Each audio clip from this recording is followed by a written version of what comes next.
Good afternoon, everybody. I want to welcome you to the symposium on Cis-Lunar space, research for today, training for tomorrow.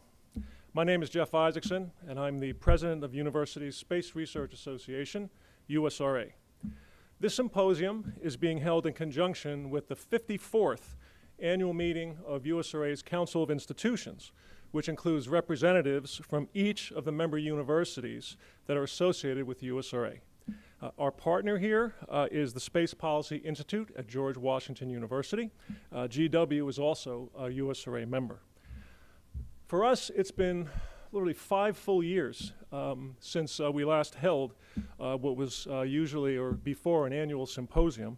We took a pause in 2019 to celebrate our 50th anniversary, and then the pandemic hit. So it's really good to be back here today. Since our last symposium, our association has grown by 10 universities. USRA now numbers 116 university members, which span 39 states, the District of Columbia, and 10 countries. In many ways, this symposium is a follow-on to our last one, which focused on return to the moon. Our motivation for this one stems from the literal explosion of interest in cislunar space since that time, especially in government and commercial sectors, both here and abroad.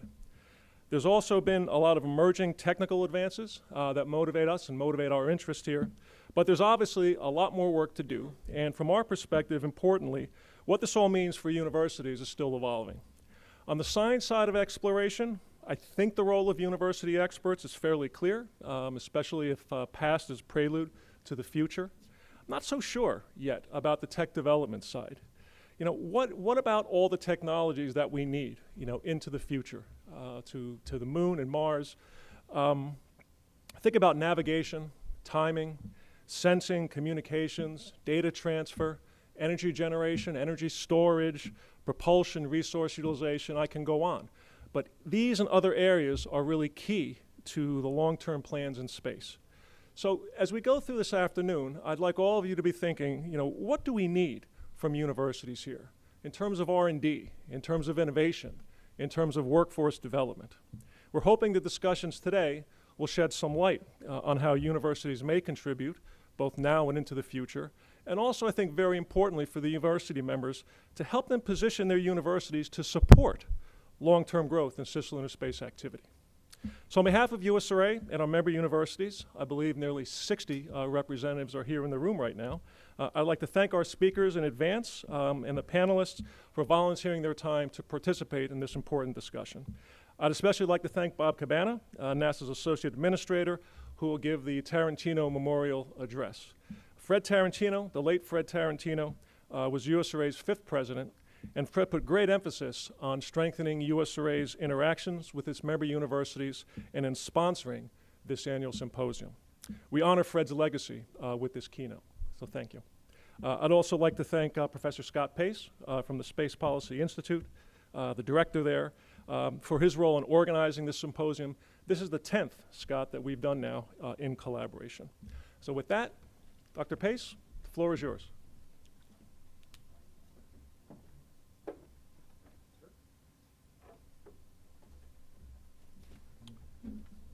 Okay, first of all, welcome everyone, and welcome to everyone online.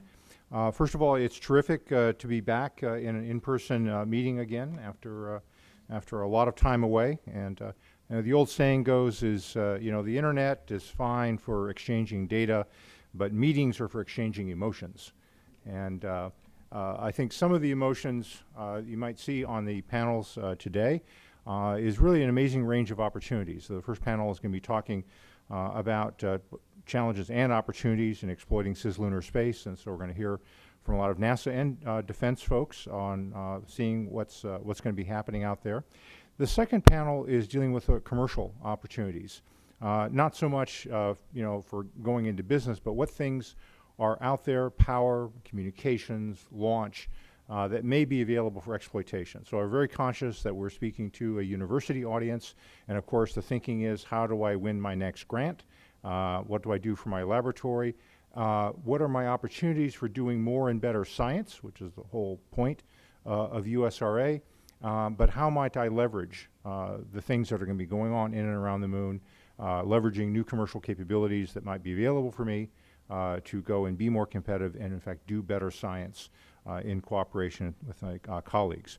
As was mentioned, this memorial lecture is in honor of Fred Tarantino. I served under Fred when I was on the Board of Trustees for several years with USRA, and you couldn't ask for someone who had a better dedication to the promotion of science, but in cooperation not only internationally, but also with our defense colleagues and with commercial industry.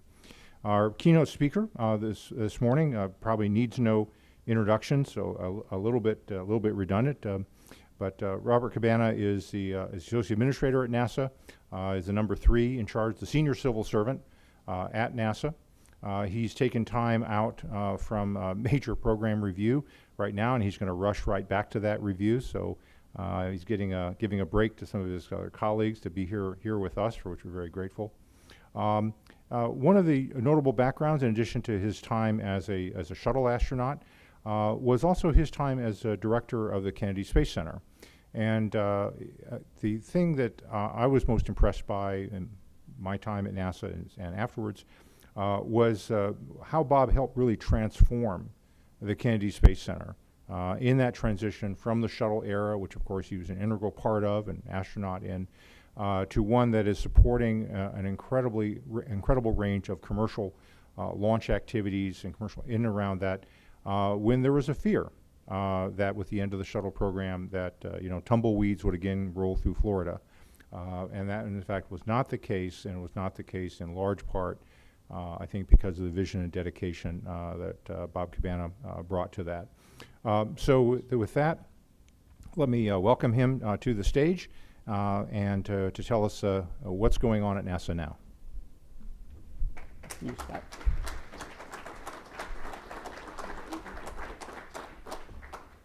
I'm going to stand down there. I got a mic. I got to get closer to you guys. So first off, Jeff, Scott, thank you to the USRA and the Space Policy Institute for allowing me to come and open today. Next slide. This is where it all starts, right? What an amazing mission NASA has. NASA explores the unknown in air and space, innovates for the benefit of humanity, and inspires the world through technology. If you can't get behind that mission statement, what can you do, right? You know, we've been #1 in the Federal Employee Viewpoint Survey for 10 years in a row. I think that's for 2 reasons. Number one, we have what we call the NASA family, and it's how we take care of one another. It's how we partner with industry, partner with universities, and look after one another. But it's also, I think it's because of that amazing mission that we had up there on the screen. You know, when you got a mission like that, you can go home at night knowing you didn't just make a difference for the District of Columbia, the United States, whatever state you live in. You're making a difference for humanity. And all of us working together, that's what we're doing. Next slide. I cannot think of a more exciting time for our nation's space program than right now. Look at all that we are doing. I mean, we're developing 3 different human spaceflight vehicles between operating the Crew Dragon, going to the International Space Station, soon to have the Boeing Starliner flying here this year with a crew on board, the Orion spacecraft, and I'm going to talk more about that. And then you throw in all the outstanding science missions and going back to the moon and on to Mars. What a truly exciting time. And the partnerships that we have. You know, we're not doing this alone. We're doing it with our international partners. We're doing it with our commercial partners. We're doing it with academia. Next slide. I have to brag on the Artemis 1 mission and the Space Launch System and Orion. It was truly an amazing flight. I was in the Launch Control Center with the administrator and deputy administrator, and when we came out of the 10-minute hold prior to launch, I said, come on. And I grabbed the 2 of them, and we went up on the roof of the Launch Control Center. And I don't know how many of you have remember seeing a shuttle launch, especially a night shuttle launch. It turns nighttime into daylight, right? Well, that was with 3 engines and 2 4-segment solids. This has got 5-segment solid rocket motors with 4 of those RS-25 engines that were on the shuttle. It was absolutely amazing. And for anybody that's never seen a rocket launch, I always tell folks, do not take a picture because, you know, you're not going to experience it. I was a young midshipman at the Naval Academy. I had the privilege of seeing Apollo 13 launch. And I had my Honeywell Pentax camera, and I'm taking all these pictures. And dang, the film never even caught. All I saw was a Saturn V about that big, you know. But when this rocket took off, it was just a true emotional experience. It's sight, sound, and feel, and that's what we do. Orion went further from the moon, deeper into space than we've ever gone with a human-rated spacecraft. It performed flawlessly. The rocket itself, I mean, it was right down the middle as far as performance and guidance went. Absolutely perfect. So now we are getting ready for Artemis II. Let's see what the next slide is here. I'll come back to Artemis II. I also want to point out, you know, we talk about going to the moon, right? And we actually had 2 flights to the moon last year. And this is Capstone, launched by Advanced Space. It got to the moon November 13th.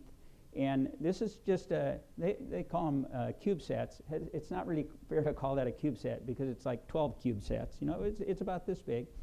But it was launched, and it is helping define the NRHO, the near rectilinear halo orbit that we're going to put gateway in around the moon that will allow access anywhere to the lunar surface. And the mission of this spacecraft was 6 months and 12 orbits. It has done that, and it's still operating, continuing to better define that orbit.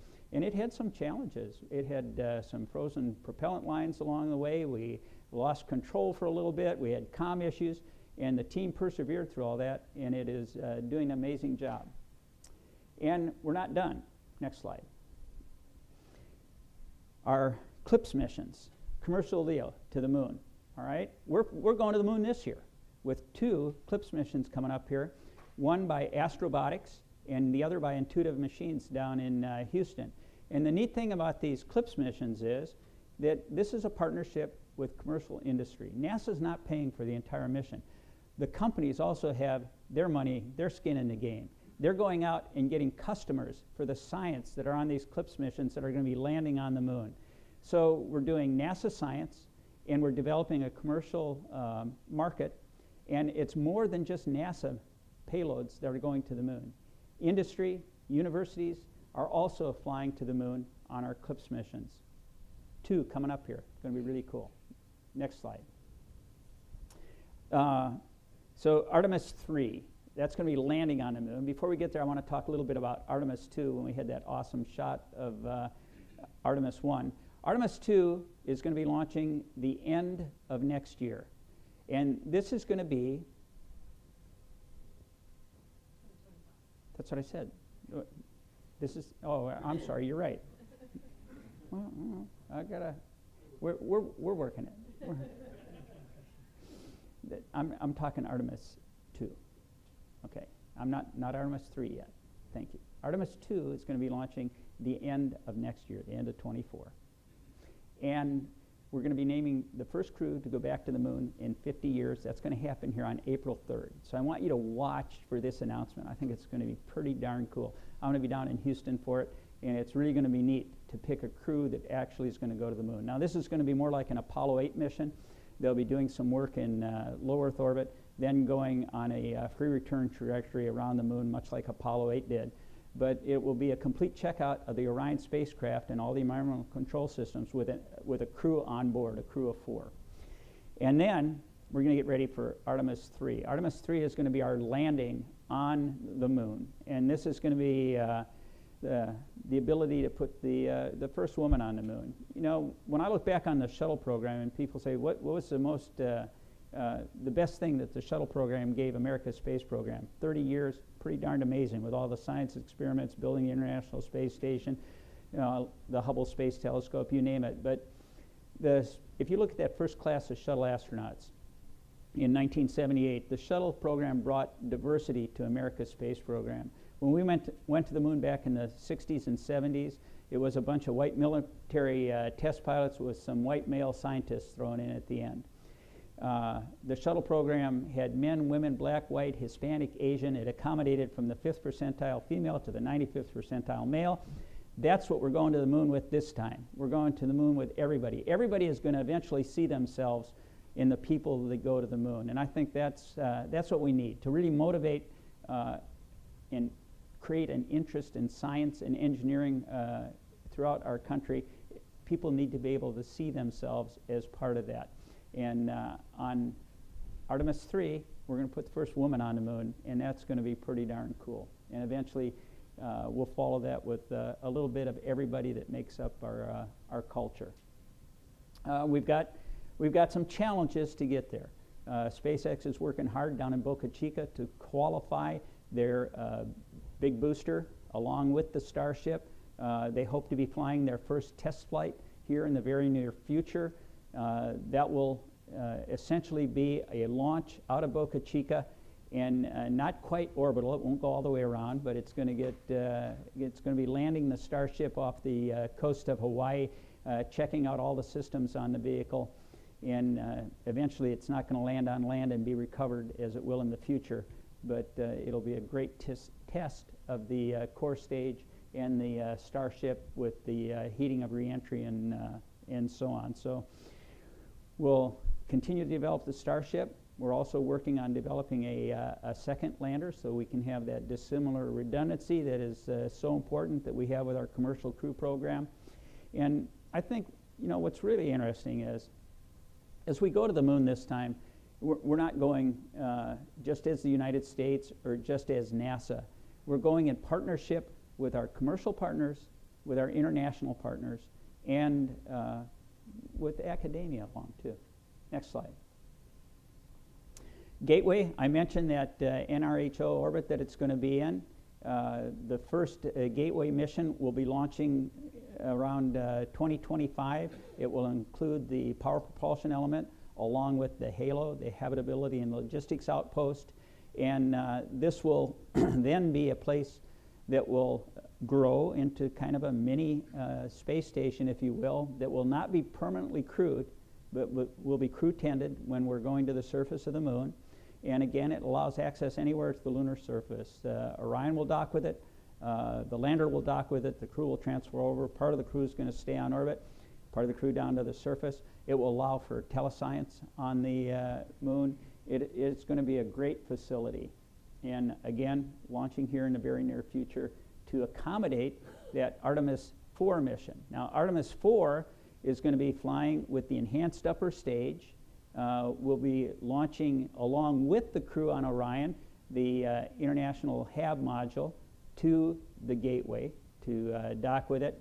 And this will start this international partnership as well as growing it. Next slide.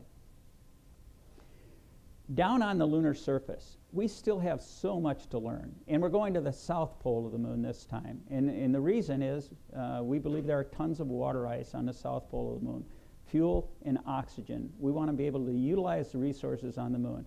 We also want to go different from when we went during Apollo. You know, Apollo was a 2 or 3 day camping trip on the moon. We want to eventually have a sustained presence on the lunar surface. And we want to operate for a week or more at a time. We're going to have a habitability module. Before we get there, we'll probably have a pressurized rover on the moon. We'll have rovers, pressurized rovers, habitability modules, and that's going to require infrastructure. It's going to require a comm infrastructure. It's going to require a navigation infrastructure, which are going to be key to our success. It's going to require working in partnership with industry as well as our international partners. And why are we going to the moon? We still have much to learn about the moon that will apply to the origins of our Earth and how we came to be, but also how to operate for extended periods of time away from our home planet to help establish that presence in our solar system beyond Earth. The ultimate destination is Mars. What we learn on the moon, the systems that we develop, even though there's no atmosphere and the in-situ resource utilization is different from what we're going to use on Mars, we're still learning how to operate in a strange environment for extended periods of time away from planet Earth, proving the systems that we need to be able to go on to Mars. Let me have that next slide. There's a direct mapping of what we're doing on the moon that allows us to carry that technology forward to Mars. Now, we've got a lot to do before we go to Mars. We've got a lot to establish, to learn on the moon. It's going to be a while before we eventually actually send humans to Mars. Studies I've seen say we have to pre-stage like 18 to 20 metric tons of supplies and equipment on the surface of Mars before we can send humans. We have much work to do continuing with our robotic exploration of Mars to learn more. And boy, talk about that. You know, we got a really cool mission coming up, the Mars Sample Return Mission. And that's why this is all integrated. The Science Mission Directorate is integrated into what we're doing on Artemis on the moon. They're helping define the objectives, working with our Artemis program in order to get the science that we need to continue forward to learn more about the moon, and the same when we go to Mars. So Mars Sample Return, the Perseverance rover on Mars has already deposited 10 samples to be picked up. Now, the main samples they're still carrying with it. Our plan is for the rover itself to be operating to deliver those samples to the Mars Ascent Vehicle to take back to Earth. But should the rover fail, we have a backup. And that is this lander that comes down to pick up the samples is going to have 2 helicopters on it. Go to the next slide. You know, we've got this little Ingenuity helicopter that we did as a technology demonstration on Mars with the Perseverance rover, and it's been hugely successful, scouting ahead for the rover, gathering data, but we've proved that we can fly on Mars. So we are developing 2 helicopters similar to Ingenuity, using that technology. We're probably going to have maybe a little different design on the rotor blade, maybe a little larger blade, but we're actually going to be able to use a helicopter to go out and pick up those samples that have been deposited by the Perseverance rover and take them back to the Mars Ascent Vehicle for return to Earth. So we still have much to do, learning about Mars, working with rovers, gaining the knowledge that we need for the time when we eventually send humans. Next slide. And then, you know, boy, that's going to be pretty cool one day, right? Taking what we learn operating on the moon and feeding that forward to actually having rovers and habitats on Mars. Now, we've got a lot of work to do to get there. These folks, I think, you know, you watch TV and it makes it a little too simplified. I don't know if we've got any science fiction fans here. A show of hands. How many have watched The Expanse, all 5 seasons? All right. So, you know, to me, that's kind of the future, right? You got people living on Earth, people living on the moon, people living on Mars, people out in the asteroid belt. It's a long ways away. We've got a lot to do there. But right now, to think that you can go to Mars, man, that is a harsh environment. The atmosphere of methane, you know, the low pressure, you know, it's not easy, all right? I mean, Matt Damon made it look pretty cool. But, you know, a lot of challenges there before we can actually send humans. But that's what we need to do. And I think NASA's role in all of this is really important. You know, NASA sets the course. NASA defines where we're going. NASA builds the partnerships with our international partners, with our industry partners to enable what we're doing. It's not purely a government program. We really are integrated together as we move forward. And I think there's a lot of opportunity for our universities in the science point of view, in the technology that we're developing and is needed in order to be successful as we move forward. I think that's my last slide. Next slide. I'd like to be able to take questions. So I have about 10 minutes before I have to turn it over for a break. Are there any questions from anyone in the audience on? Yes, sir. And I'll repeat it so the folks online can do it, or you can step up to the microphone.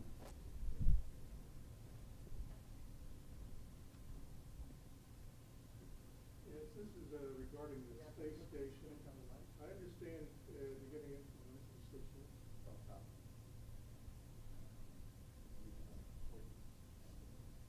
Can you hear me?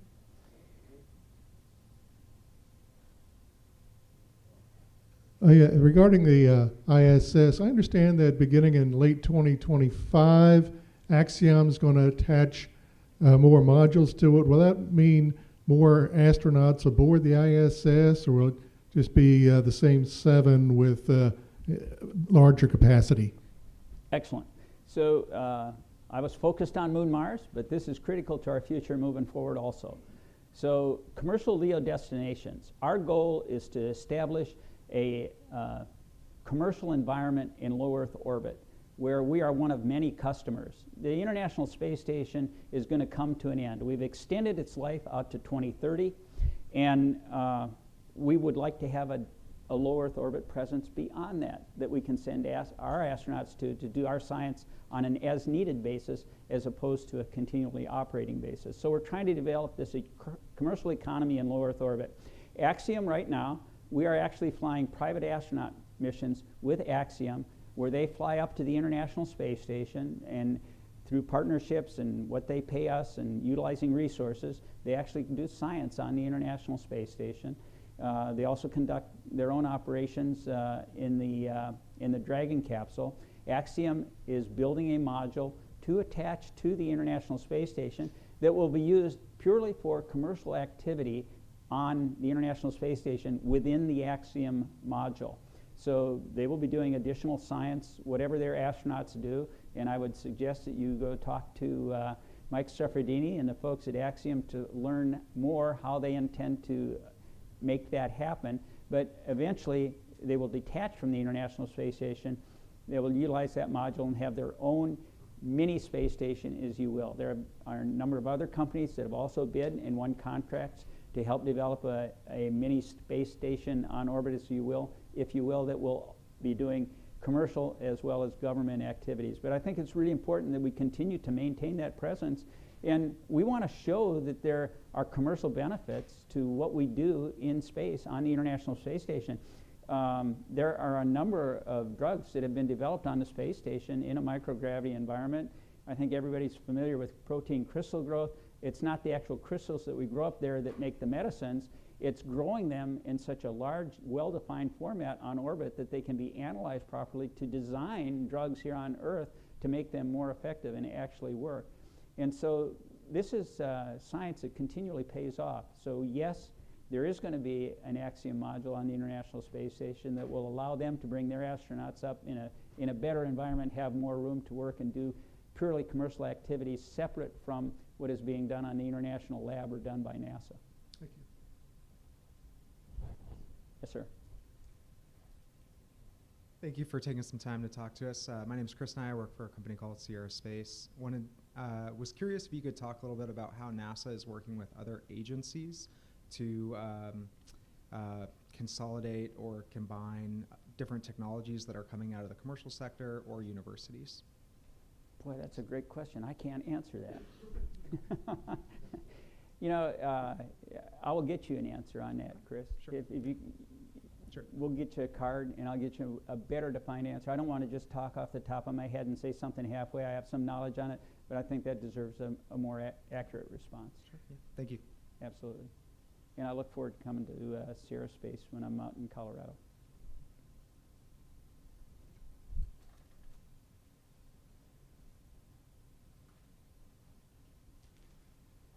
Hi, I'm Shai Zucker from Tel Aviv University, one of the international universities.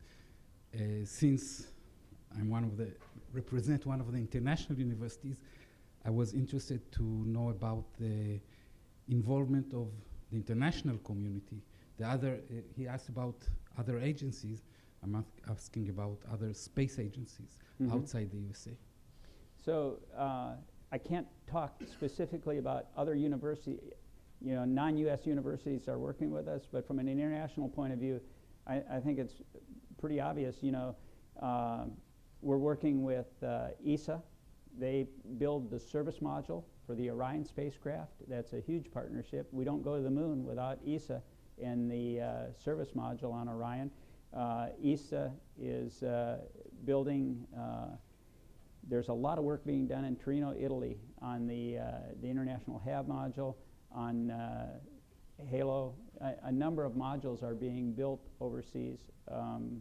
Let's see, what other partnerships can I think of off my head? Japan, we're working with the Japanese Space Agency. They're involved. The Canadian Space Agency is building an arm for the Gateway module.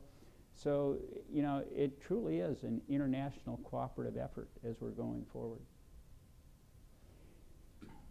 One more. It better be a good one. I don't want to end on a bad question.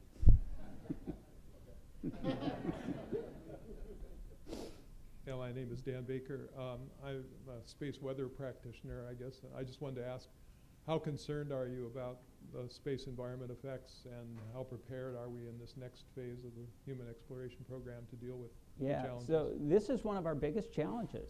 Space weather is huge when we get outside our magnetosphere as we move forward.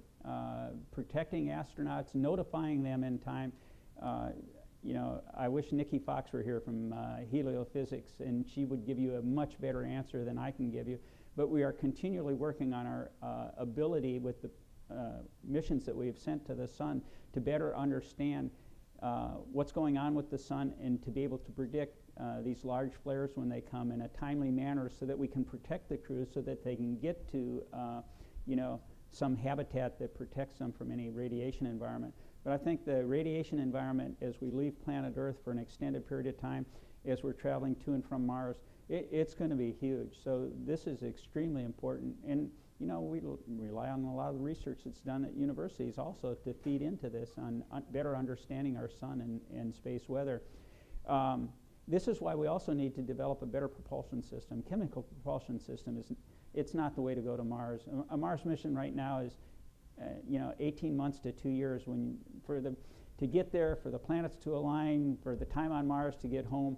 You know, we need something better. We need nuclear. We need something that we can get there with, you know, low ISP, continuous acceleration, and do it in weeks instead of months. So I think that's going to be our future also. Once again, first off, Scott, Jeff, thank you again. And coming together in person is so much better than doing this on Teams. You know, I've given a lot of talks on Teams over the last few years, and it's so much better to be in person with you. I wish I could stay and socialize a little bit during coffee. That's where most of the work gets done at these conferences. It's in the breaks in between. So I encourage all of you, take time to talk to one another, to collaborate, to learn, so that we can continue to go forward and continue to be a world leader. Thank you.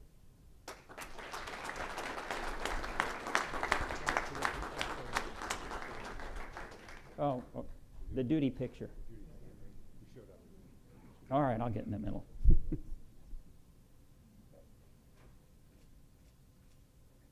All right, thank you all. I got to go to work. Look forward to seeing you in Colorado. You bet. Okay. Well, I'll go with the middle. And he really does, blocked. actually. I had to sort of, like, you know, pry him away from the rest of the work at NASA headquarters. So, Bob, thank you very much, and appreciate you being here. So we're running ahead of schedule, and that's great. So what I propose we do is we take maybe a 20-minute coffee break, and let's come back in at about 10 of 2, and we'll put together the first panel. So thank you.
2 of the 4 are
Okay, everyone, if I could call the first panel up a bit and we'll settle in. Again, the most productive time in these conferences is often the coffee break, so thank you very much. Okay, we've got Lindsay, Natal, Badri, and Emma.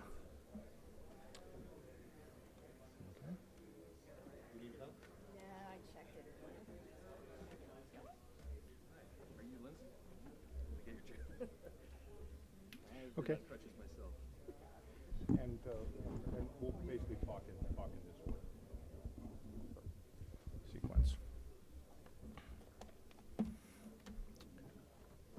Okay.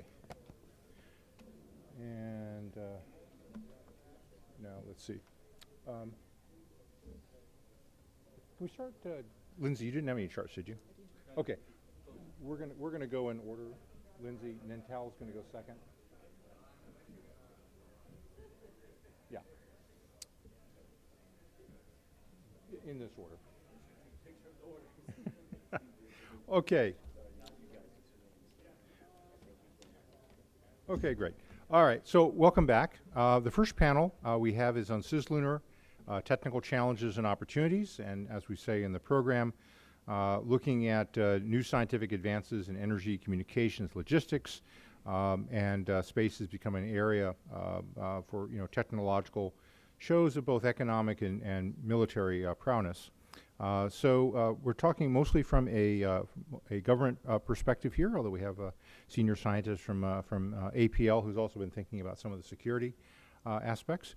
Leading off our panel is Lindsay Millard, Principal Director for Space in the Office of the Undersecretary of Defense for Research and Engineering. So that part of DoD R&E dealing with advanced technologies as opposed to building, say, major weapons platforms or systems, but I don't know, optical communications, advanced materials, quantum computing, artificial intelligence, it's all hers. And application in space. Next, Nantel Suzuki from the Human Landing Systems Program within the Exploration Systems Mission Directorate. So, if you will, probably the key element, which is transportation for getting to and from the moon. He is the substitute for Jim Free in your book. We were looking to have Jim, but I was actually really thrilled to have Nantel because he and I worked together back in the day. And Jim Free was dragged off to deal with international partners. Next, we have a longtime friend, Badri Yunus, who's the NASA Deputy Associate Administrator for Space Communications and Navigation.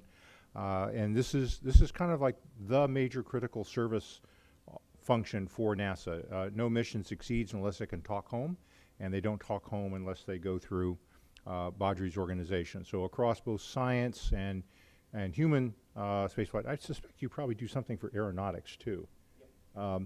That his office is a critical enabler of space communications and navigation functions, which of course now is being stressed and extended as we go beyond Earth orbit to the moon, of course Mars and beyond, and also as it responds to changing commercial markets.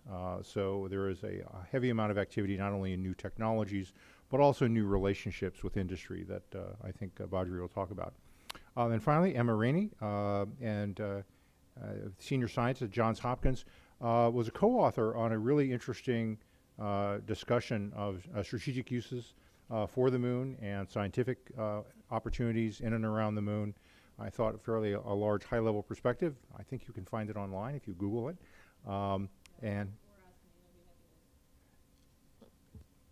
Or ask me for it. I'd be happy to send it to anyone. Send a copy. And so again, friends at APL, I think providing, a good overview of challenges and opportunities. We'll proceed with 5 7-minute statements in order, and then we'll shift over to questions directly from the audience, and then I'll also get some from our online folks sending to us. I've got a laptop here, and I'll pick and choose from that. With that, let me turn over to Lindsay. All right, well, thank you very much. So Lindsay Millard, and I work for the Undersecretary of Defense for Research and Engineering, and I'm her Principal Director for Space Technology. And I thought I might just take a couple minutes to let you know what that job actually means. The way the department's organized relative to space can be confusing, and I hope to clear that up a little bit today. So what my office does is we try to offer an independent voice, looking across all the technology investments the department's making between basic research and prototyping, and basically developing a risk portfolio for investment. So anything, again, basic research through prototyping for the department falls under my purview. Now, there are several organizations across the department that have their own research and development strategies, their own research and development roadmaps. And so we look at all of those and try to identify technology areas where we think we can make huge leaps ahead, where we need additional funding, and maybe where we see areas for collaboration with multiple different entities working on the same thing moving forward. And so my office puts forward this roadmap, if you will, this technology strategy investment portfolio on a cadence that evolves almost on a month-to-month basis, trying to keep up with the evolving investments that the department has, but of course in a cadence over the FIDEP, which is where our budget's here, where we interact with our budgets, Congress, the White House, and others. So within that purview, as Scott mentioned, it is vast. Like space, that will not be my only dad joke. Our development does not happen in a vacuum. There you go. And so we do interact across the interagency. So in order to develop a good strategy for the department, we cannot do it simply by looking at what the department invests in. We have to look across the board at civil agencies and also what commercial and even our foreign allies and partners are doing. So that's what we try to do on a good day. Again, at the cadence that we can within the department. Today I'm going to be focusing on Cis-Lunar space. If you've had a chance to look at the National S&T Cis-Lunar strategy, Science and Technology Cis-Lunar strategy, you'll see that DoD truly has a supporting role to our civilian colleagues, most specifically NASA, the State Department, and Commerce. The main focus areas for the department are space situational awareness in this vast regime, assisting in communications network, and also position navigation and timing. There's precedence for the department doing this in the past. If you look at the way that we've set up space situational awareness that now is moving over to commerce, we're looking to do that as we move forward in all of these areas in the future. So relative to specific technologies, I have just a few thrusts I'm going to be bringing up today. The first is the use of novel orbits to enable space situational awareness, and how you can trade off novel orbits and the size, weight, and power of satellites in different constructs and frameworks in this regime. I'm an astrodynamicist, and so I'm really excited to be talking today. It's rare that I get to talk about something I studied in school, so I'll dig into that a little bit. The second is the use of high-power compute. And the third is looking at how we can reduce our reliance on consumables in this vast region to enable longer and sustained space situational awareness in this region as well. So with that, I'm looking forward to questions. I'm looking forward to talking with my esteemed panel members, and I thank you all for coming here today. Thank you.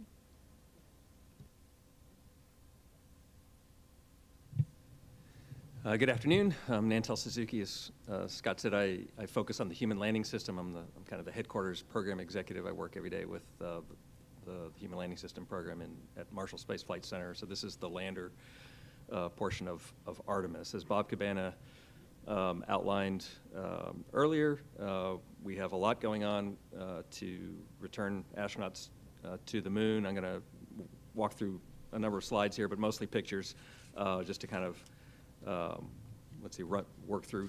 Scott, do I control, or who controls the screen? Okay, so next slide, please. Just very quickly, Bob already, we took credit, and I'll do as well, for the successful Artemis 1 mission. So we have a series of them planned. This was unmanned, but with a lot of important tests and verification done on the Orion spacecraft. There were also some radiation tests done on dummies inside the capsule. So a lot of early retirement of risk, and obviously a huge milestone for the SLS rocket. Next slide. kind of the long-term Artemis, or maybe medium-term, depending on your perspective, Artemis plan or manifest going out 5 missions here. We've completed the first one, Artemis 2, towards the end of 2024 is our plan with a crewed flight test around the moon. And then Artemis 3, and this is where my focus is the first human landing, in over half a century. I'll talk more in detail about that, but there you see the SpaceX Starship human landing system. We're actually working on a second lander. I'll talk about that as well in a moment. Artemis 4, then this is where we bring Gateway in. Speaking of novel orbits from Lindsay, I'm sure she's familiar with NRHO and can talk about that. Both Artemis 3 and 4 and subsequent will be in this near rectilinear halo orbit, very stable orbit. And so starting with Artemis 4, the lander will be docking with Gateway, and over time that will be expanding its capabilities. And then we go out to Artemis 5, adding more piece parts. There's an acronym there at the bottom, LTV, the Lunar Transfer Vehicle, Transport Vehicle. It's an unpressurized rover, essentially. So we have all of these programs within the overall Artemis initiative all in play, different programs, different contract structures. So there's a lot going on. And we have at headquarters, the Exploration Systems Mission Directorate is integrating all of these. Next slide. Please, thank you. Okay, so just a little bit more detail about HLS. I'll spend a little bit of time here since this is my area of expertise. So the picture there is SpaceX's Starship variant. We executed a series of procurements. We started with three design teams, and then continued with what we call Option A, which is taking the vehicle all the way to a demonstration on the moon, slated for the end of 2025 right now.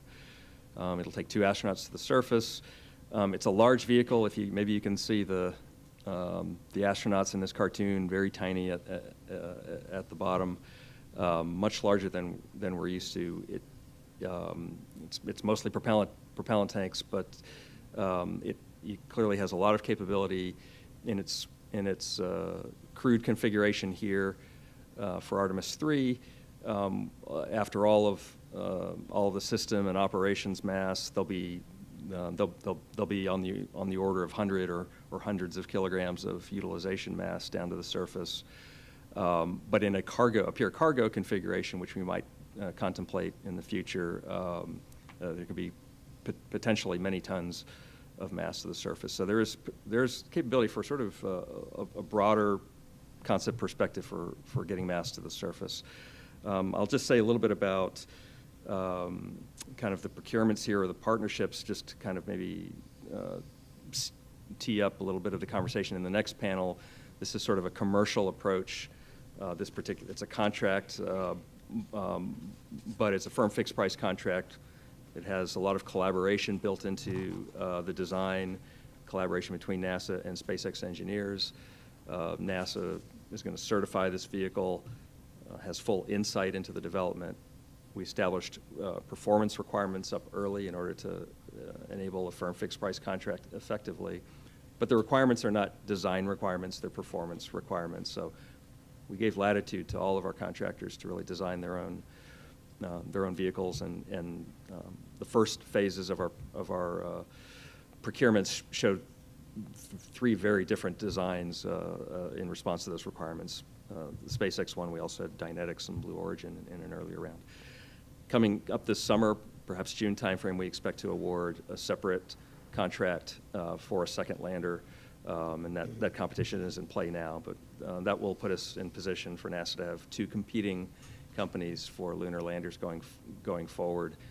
They'll each have a chance to demonstrate their vehicles, and then we'll go into some kind of a longer-term services contract for the duration of the Artemis campaign over many years. So a very competitive approach.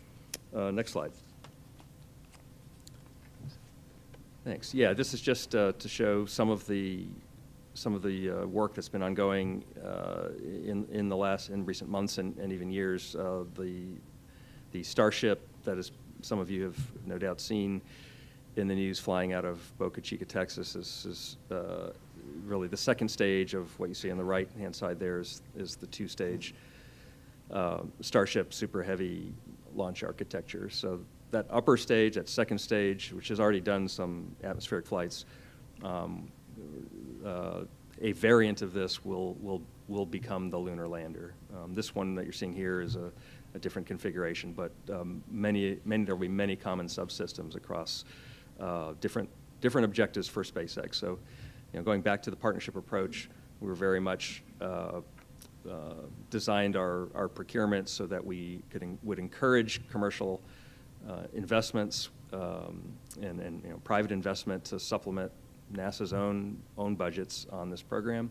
And part of the deal there is then there's latitude for the companies to use these assets for other than NASA missions, and SpaceX certainly intends to use Starship, other variants of Starship for Starlink satellite deployments and so forth.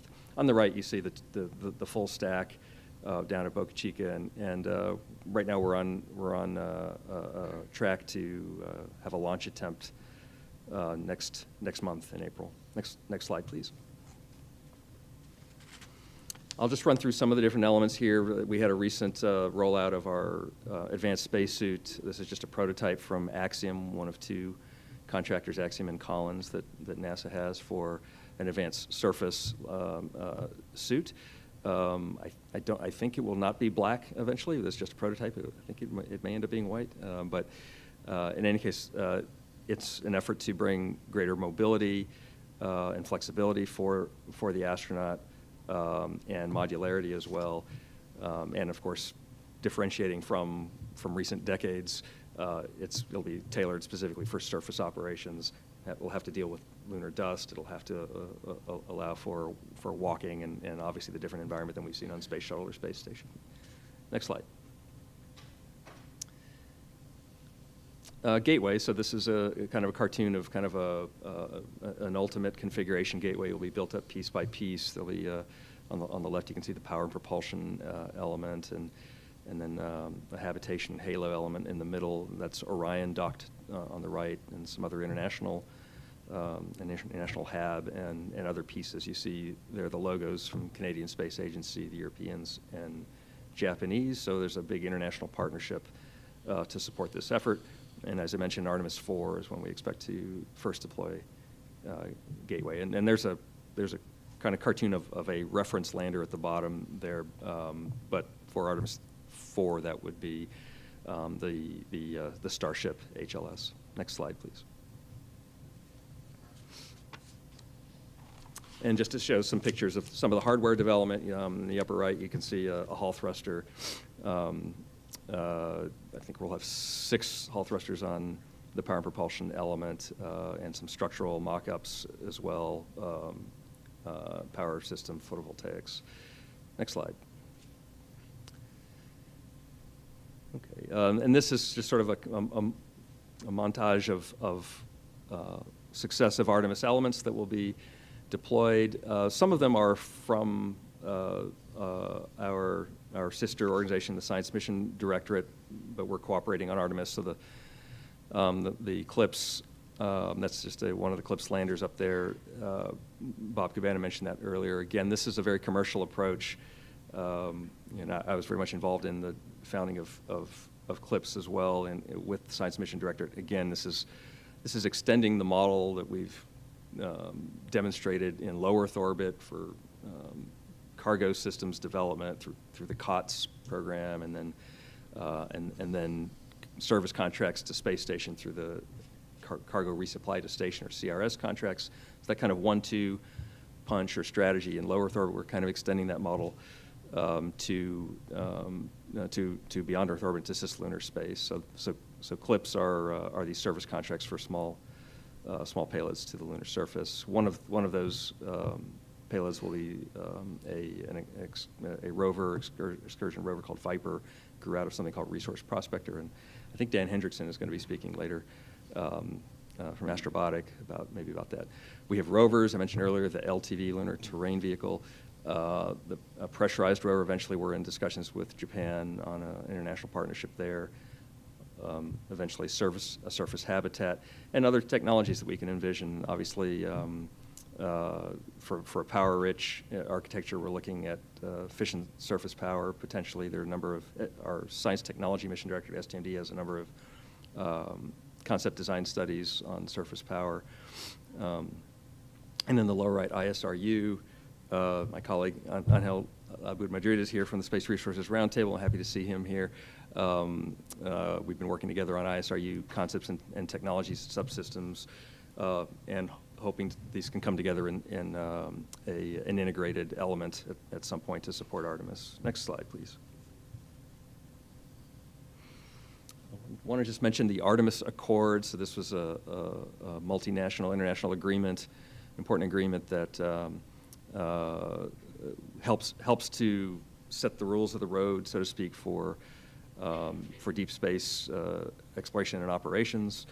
And it'll help with things like interoperability, the management and sharing of science data from any of these countries.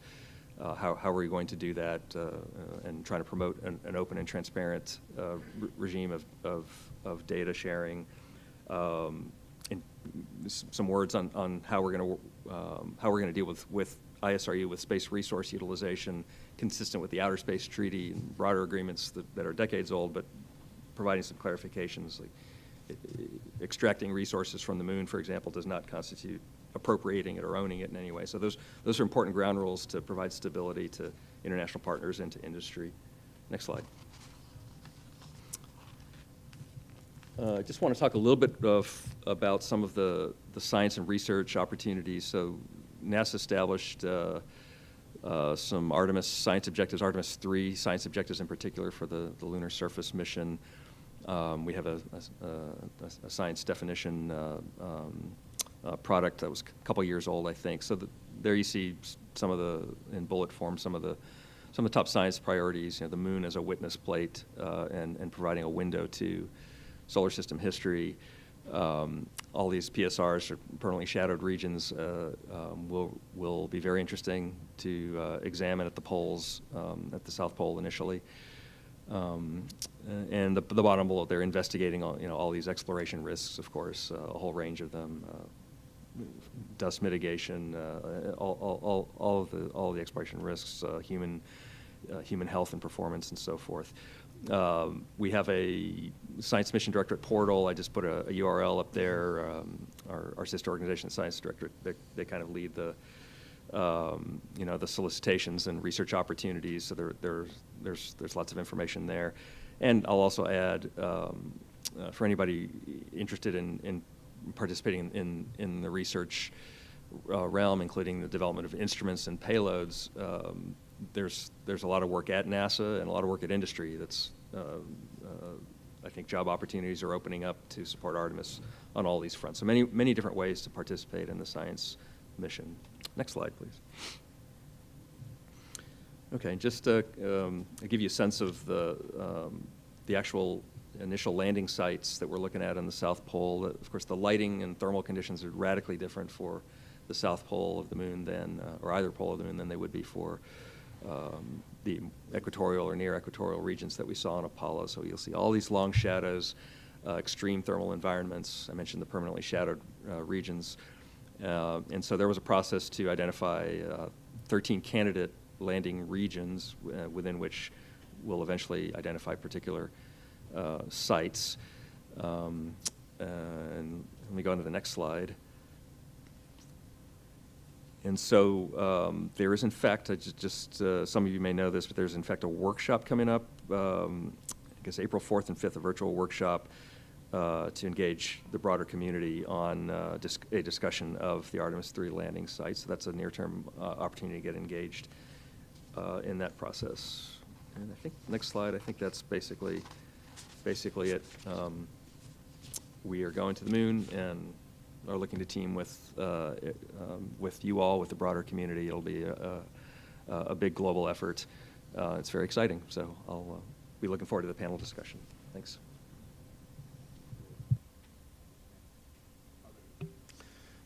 Thank you, Scott, for your earlier introduction. I'd like to also thank the George Washington University, the Space Institute, as well as the University Space Research Association for having us in here. This is a good forum to talk to university folks about the great opportunities and the great work we are doing at NASA and beyond.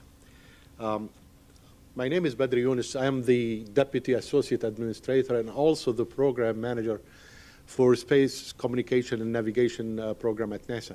I am responsible for all of the space communication navigation to include spectrum as well as data standards. On a daily basis, I have more than 100 missions flying around, within the solar system from low Earth orbit all the way to deep space and beyond the edge of the solar system. We have 2 spacecraft that have recently crisscrossed those boundaries, and they are now in the interstellar area. You all probably heard about Voyager 1 and Voyager 2. Pretty soon to be joined by New Horizon. It's on its way, has been slingshot into space and making great discoveries. It recently went by Pluto. Let's go back to the space industry. This is a great time to be doing what we are doing. Our industry is thriving. The opportunities are real. If you are to look at the Space Foundation report of 2022, look what's happening, the size of the space industry, the market, sized at about, in 21, at around the $460 billion. Growing at an incredible rate, like between 2020 and 2021, it went up by 19%, and it's estimated that by the year 2026 to be around the 40 billions. That's a lot of potential job opportunities. This is where the future lies. If you are not involved in the space industry, you'll be missing out. So far, 90 nations are into the space business. And we are talking about 90% of all of this has been commercialized. It's no longer government. The days where government was the only entity that launched into space are way behind us. Now we are seeing a growing, vibrant commercial sector that has moved into space. And NASA, as you heard earlier from Bob Cabana, has been asked to further commercialize space. What does it mean? Creating space, business opportunity in space. So what we are seeing now, and if we are complaining about the population density and the congestion up in space, as we start to grow that commercial sector and those opportunities in space, it's going to be further more congested. That's going to create a lot of problem from a common nav and management of services provided to these different spacecraft up there. Years back, I sent my people into the future. I told them, you are all smart people. I'd like you to go to the year 2040 and imagine how life is going to be, what are the needs, what are the capabilities will be required, and then come back to me and tell me how you are going to take me back to the future. And they did that. They're all smart people. Believe me, NASA doesn't have non-smart people. And we also work with industry to get the best of the best. And we also partner with science fictioneers, those who worked on Star Trek, those who worked on Star Wars. I brought them in to be part of the team. They came back and said, Badr, yes, we are going to have a problem, but not an unmanageable problem. We are going to really need to rely on technology. We need to evolve the technology such that it can meet the future needs. NASA has since decided, well, this is a growing and a healthy commercial sector. Instead of building our own things, we always thought our requirements were unique and would require unique capabilities. I'd like to rely more and more on and take advantage of this vibrant commercial sector. We decided to commercialize almost just about everything we do in space communication and navigation where there is a market. You know, in the near Earth environment, the market is so huge and so promising. So we decided on, on a plan that will take us into the future where we rely on transformational technology such as optical communication. And we decided the 2020s would be the decade of light, where we are going to shed light on everyone and light up the communication highways up in space. And we decided the 2030s should be the time for quantum communication and quantum networking. And definitely you cannot talk quantum without talking optical, so the two follow each other very properly. You need a very robust optical infrastructure in place to enable optical communication.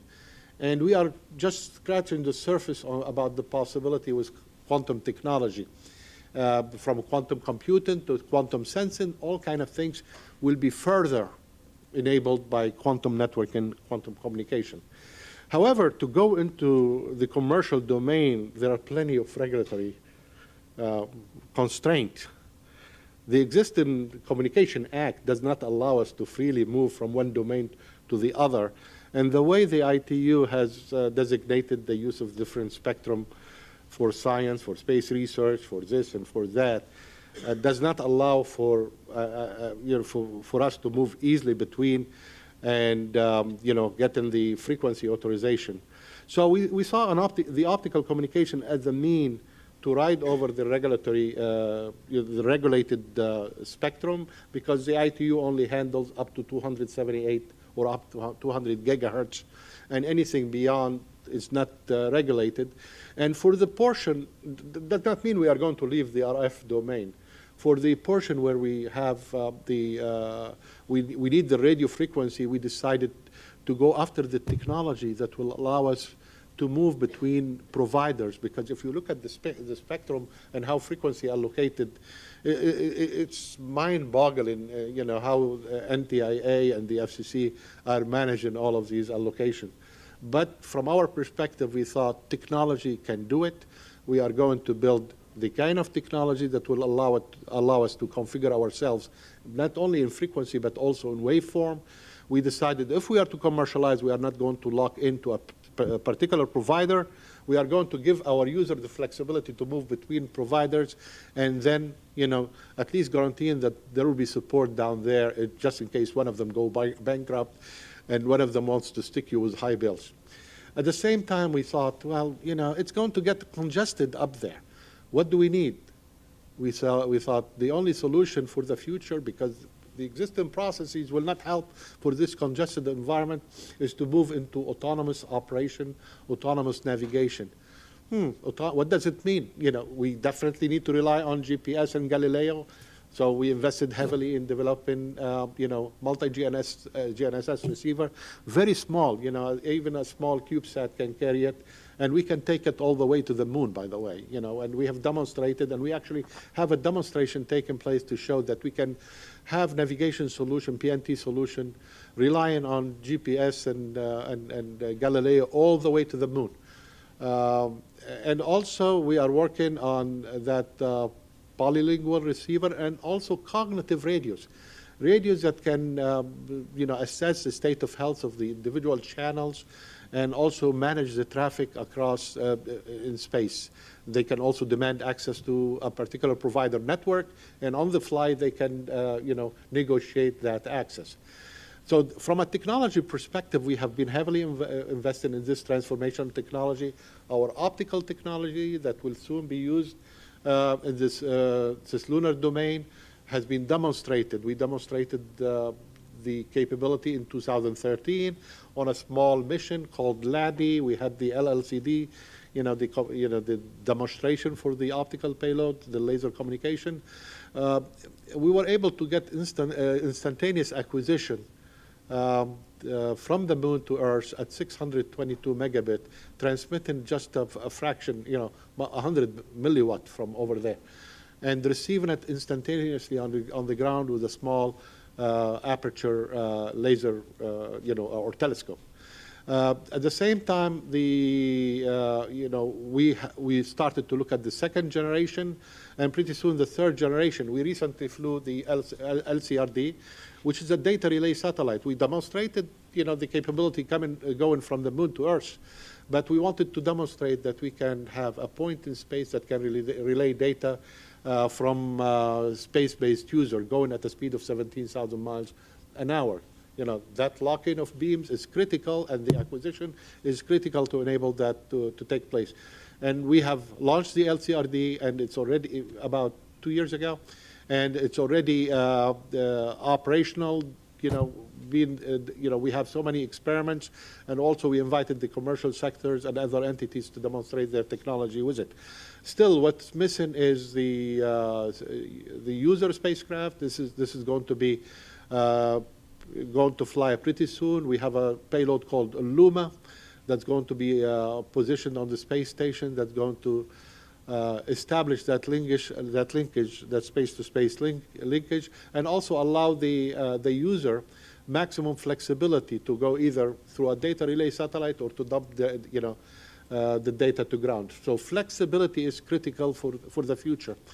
And also we are investing very heavily on building low-cost optical terminal, that every mission will be buying its own terminal, very, very low cost, and this way we can populate the Earth with so many of these low-cost optical terminals that can be shared among the users, providing maximum availability, because for optical communication, you need a clear sky.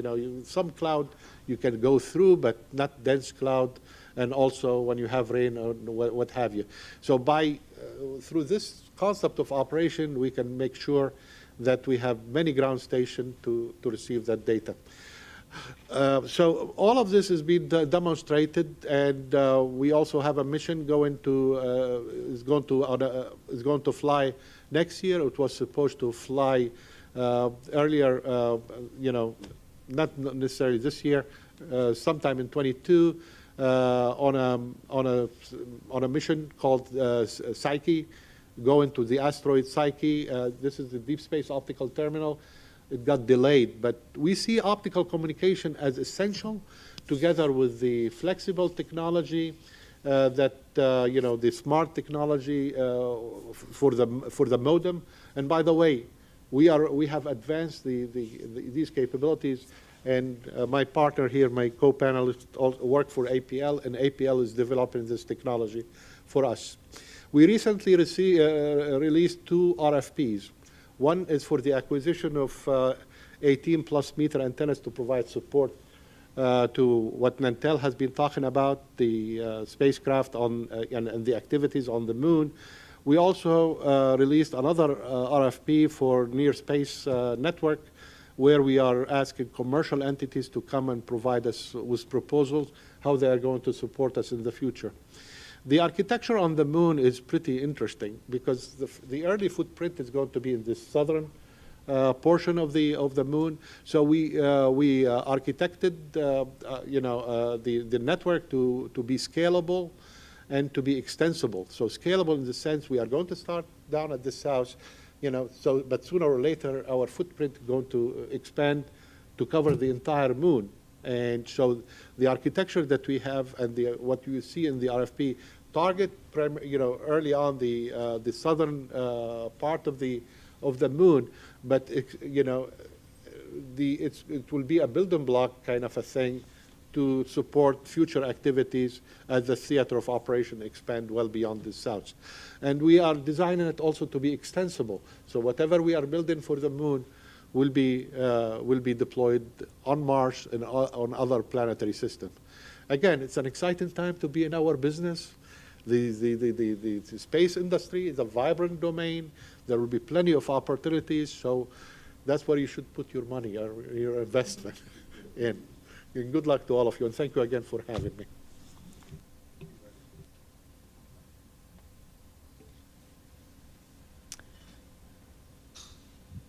Okay, my slides coming up? Yeah.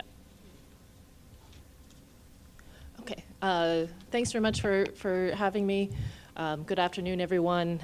My name is Emma Rainey. I'm a scientist and a manager within the Space Systems and Analysis branch at the Johns Hopkins University Applied Physics Lab. If you could go to the next slide, please.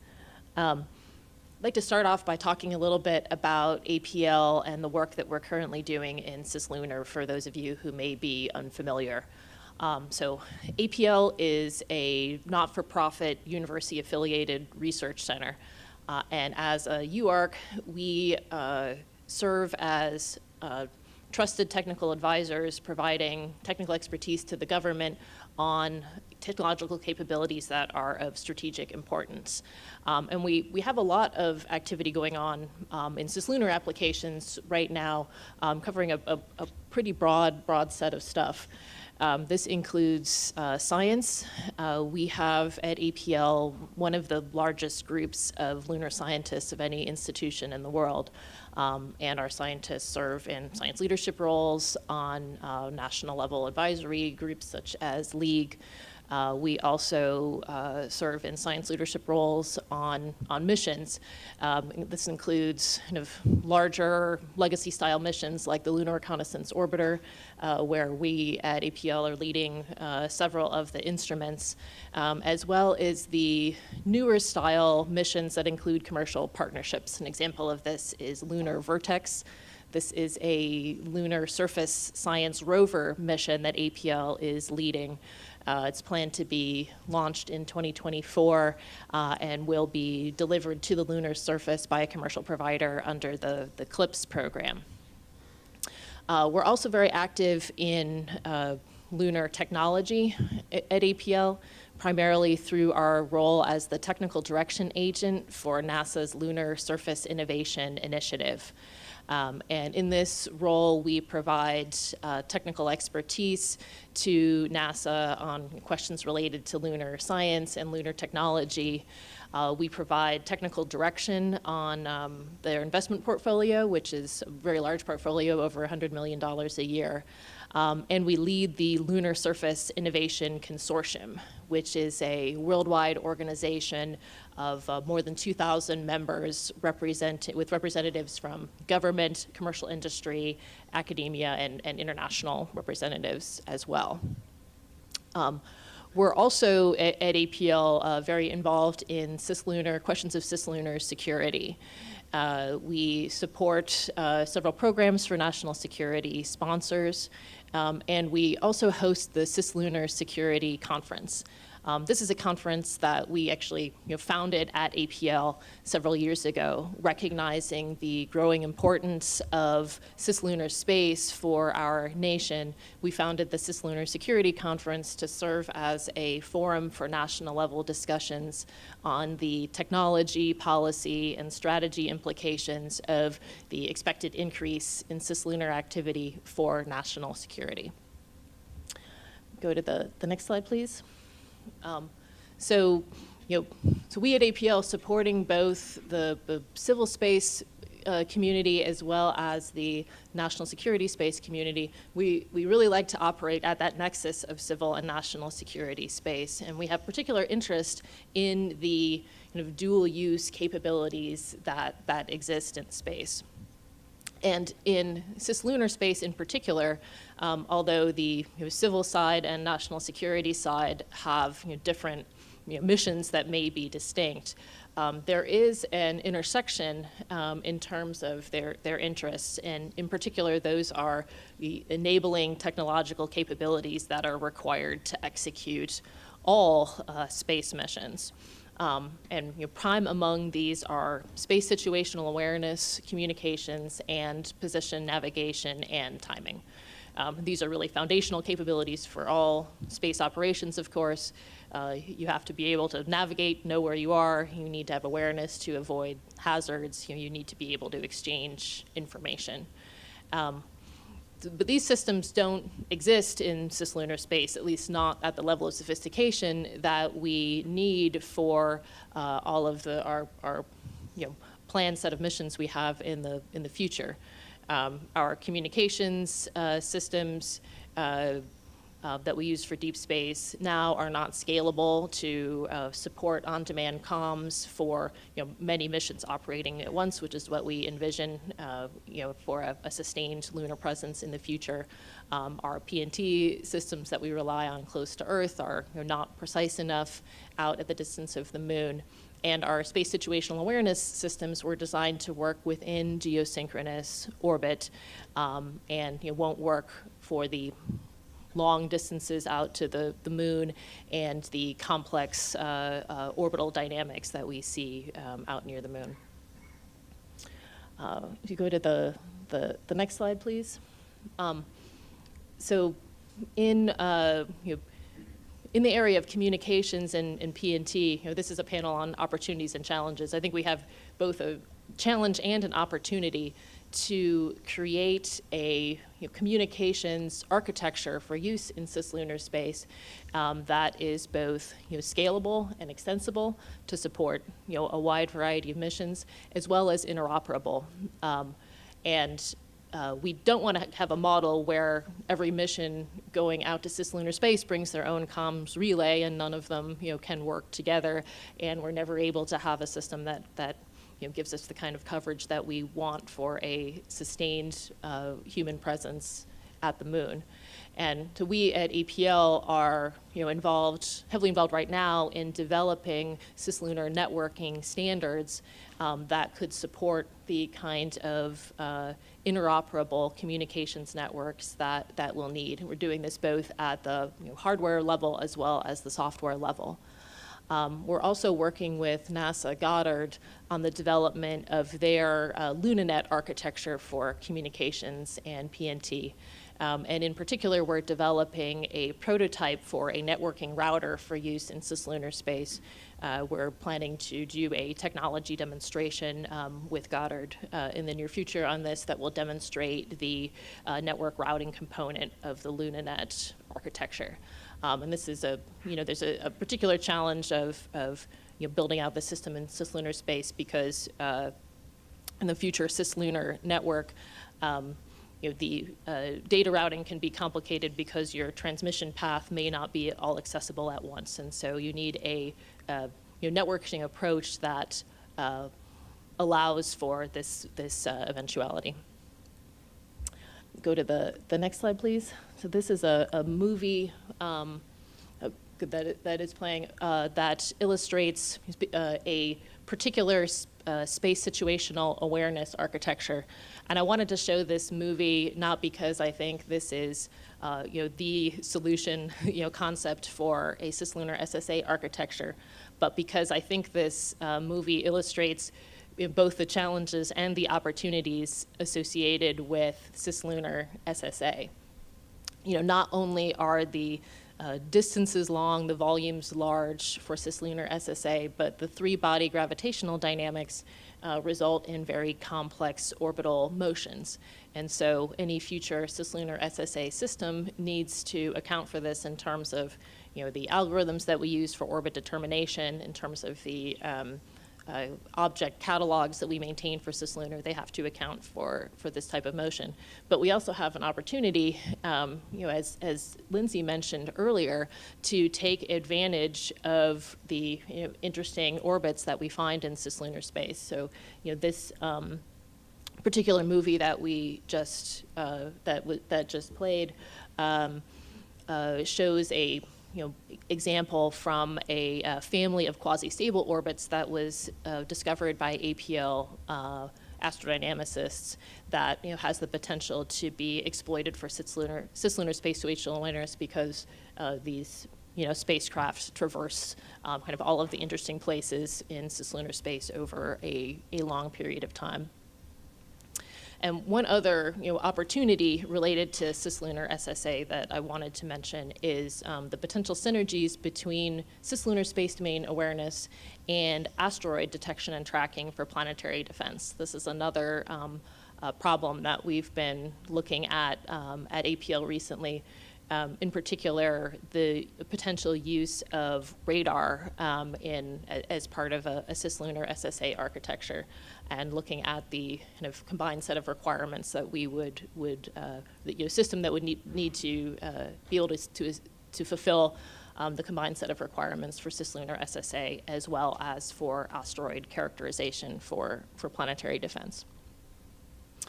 Go to the next slide, please. Before I close, I just wanted to mention a couple of events, Cis-Lunar related events that we have coming up at APL this year for anyone who might be interested. One of these is the LSIC Spring Meeting. That's the Lunar Surface Innovation Consortium Spring Meeting. That's happening in about a month. We have a great set of speakers lined up for that. So if you're interested, I think the registration is open through April 10th. And we are also hosting later this year in December at APL our 4th Cis-Lunar Security Conference. Being a security conference, that does have some attendance restrictions, but if you're interested, please go to the website, check it out, get on our mailing list so you can be informed when the call for abstracts and registration information come out, probably later this spring. With that, I'll turn it back over to Scott. Thank you.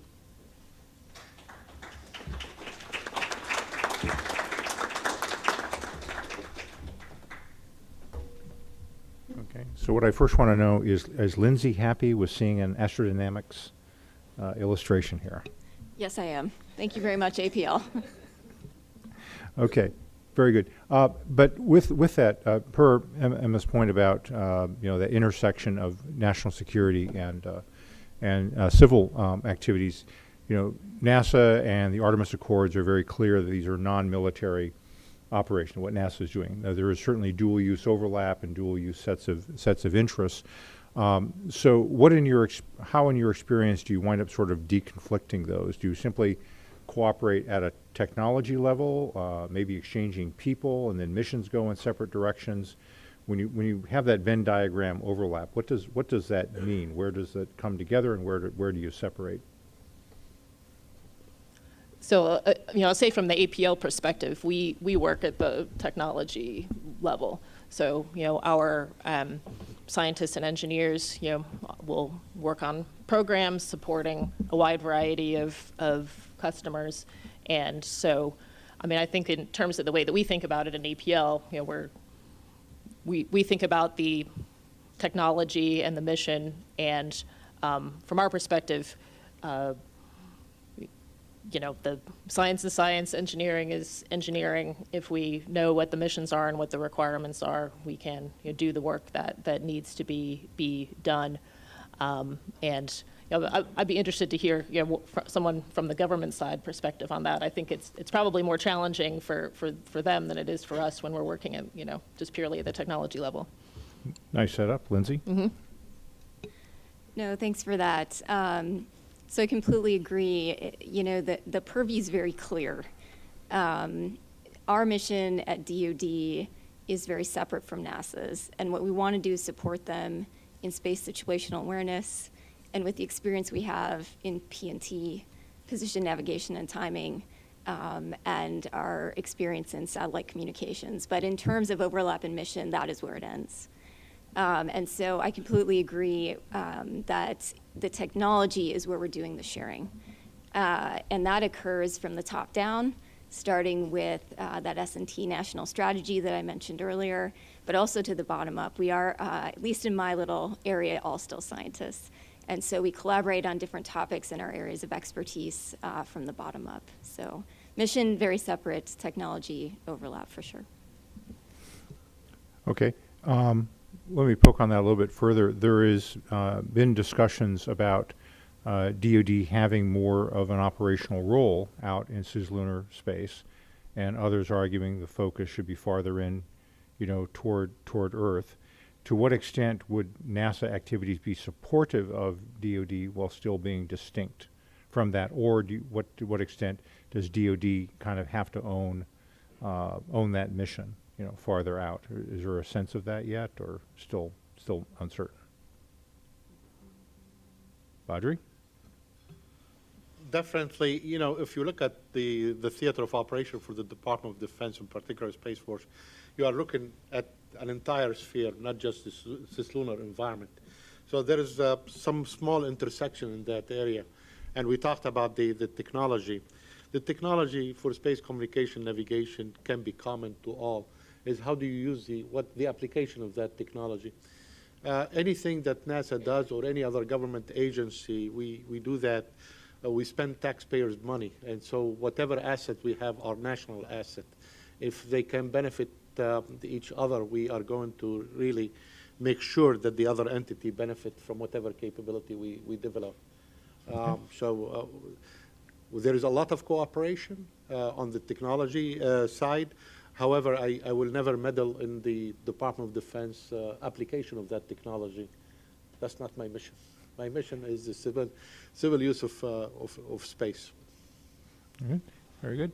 Okay, I'm going to take maybe questions from the audience.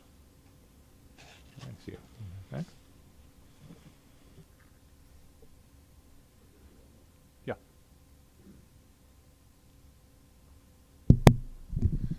Thank you for the presentation. My name is Volker Gast from EPFL Switzerland.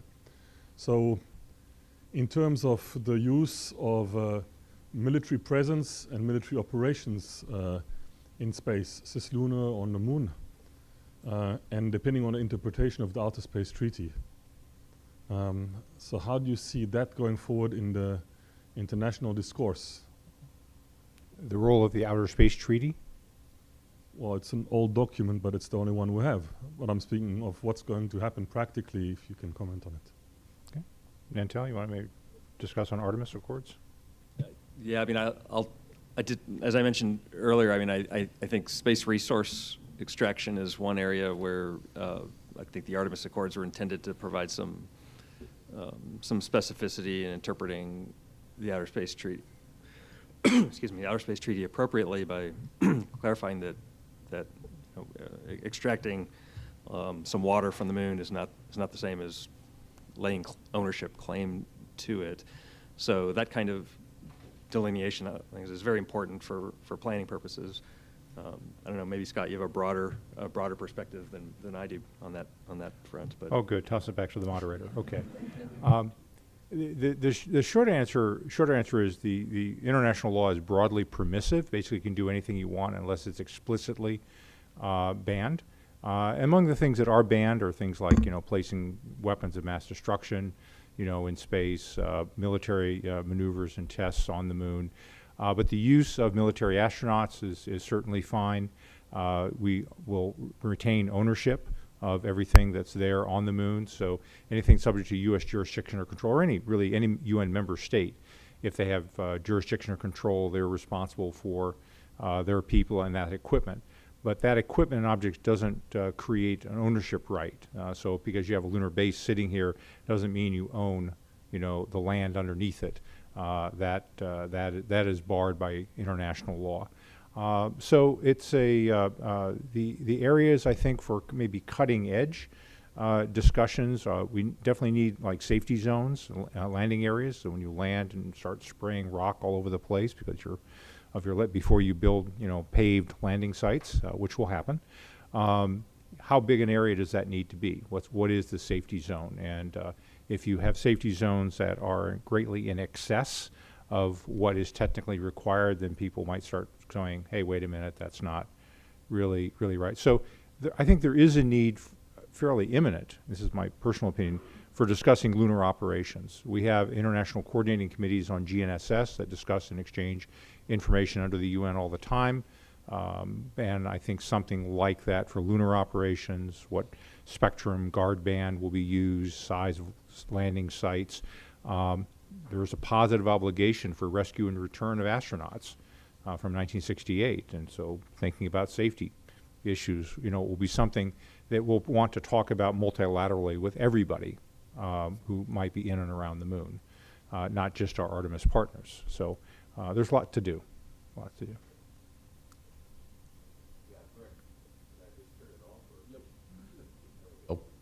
All right, Greg Guzik from Louisiana State University. Sir, along these same lines, there has been some discussion about the possible conflict between resource utilization and preserving the lunar ice as a resource that is scientifically unique. And so I was wondering about what kind of policies or discussions are in place now in order to try to delineate and protect that lunar resource, which is extremely valuable and unique scientifically. I guess my take on that, and I'm sure there are others with much deeper expertise, but I think at this stage, NASA's intent is to acquire knowledge and prospecting, if you will, understand the permanently shadowed regions, understand the distribution of volatiles. So it's really a science and characterization effort. I think that's an extremely important question. At what point do you need to put the brakes on and ask some deeper questions about how to protect that resource in the long term? So I think there's some transition between the scientific and characterization phase and then a large scale or long term extraction or mining operation. So somewhere in there needs to be some boundaries set. I think we're not there yet, but I think people are thinking about it. Might also add that if we think about this for Mars, the issue of planetary protection and not doing biological contamination, but once you start putting humans on the Martian surface, you're certainly going to have it. Some areas are more risky than others. Areas, say, for example, of high methane concentration, likely may be more potentially sensitive than areas that are not. So siting selection will take planetary protection criteria into account. What's been landed there earlier. That's an area where I think people know the questions. I don't think they really know the answers yet, for that balance. Yeah, Roger? Yeah, it's going to be similar to what we do in Antarctica. We're doing a lot of research over there, but we are very keen and work with the National Science Foundation to preserve and protect the pristine nature, of the land over there, trying not to contaminate it. But we have no illusion that we are going to exploit the resources on the moon. That's one of the objectives of going into deep space. We need to extract some of the water to break it into hydrogen and oxygen to breathe and to use as combustible. As we move into deep space, we are going to end up using resources over there. But we'll be, from a government perspective, we'll be very, very careful in the way we do it. We'll do it in such a way not to contaminate the environment. Now, as we commercialize space and commercial entities go into space along with us, that will need definitely some laws to protect that environment. Yeah. Question? Yeah, Andre Mazzolini from North Carolina State University. I was interested, since this is a kind of a technical challenge, was one of the titles of this panel. I see a lot of the challenges being, logistics, economics, reliability, very well handled by industry and federal agencies. And what do you see the role of universities, like university research, things that may be higher risk, higher reward, longer term, say 5 years out?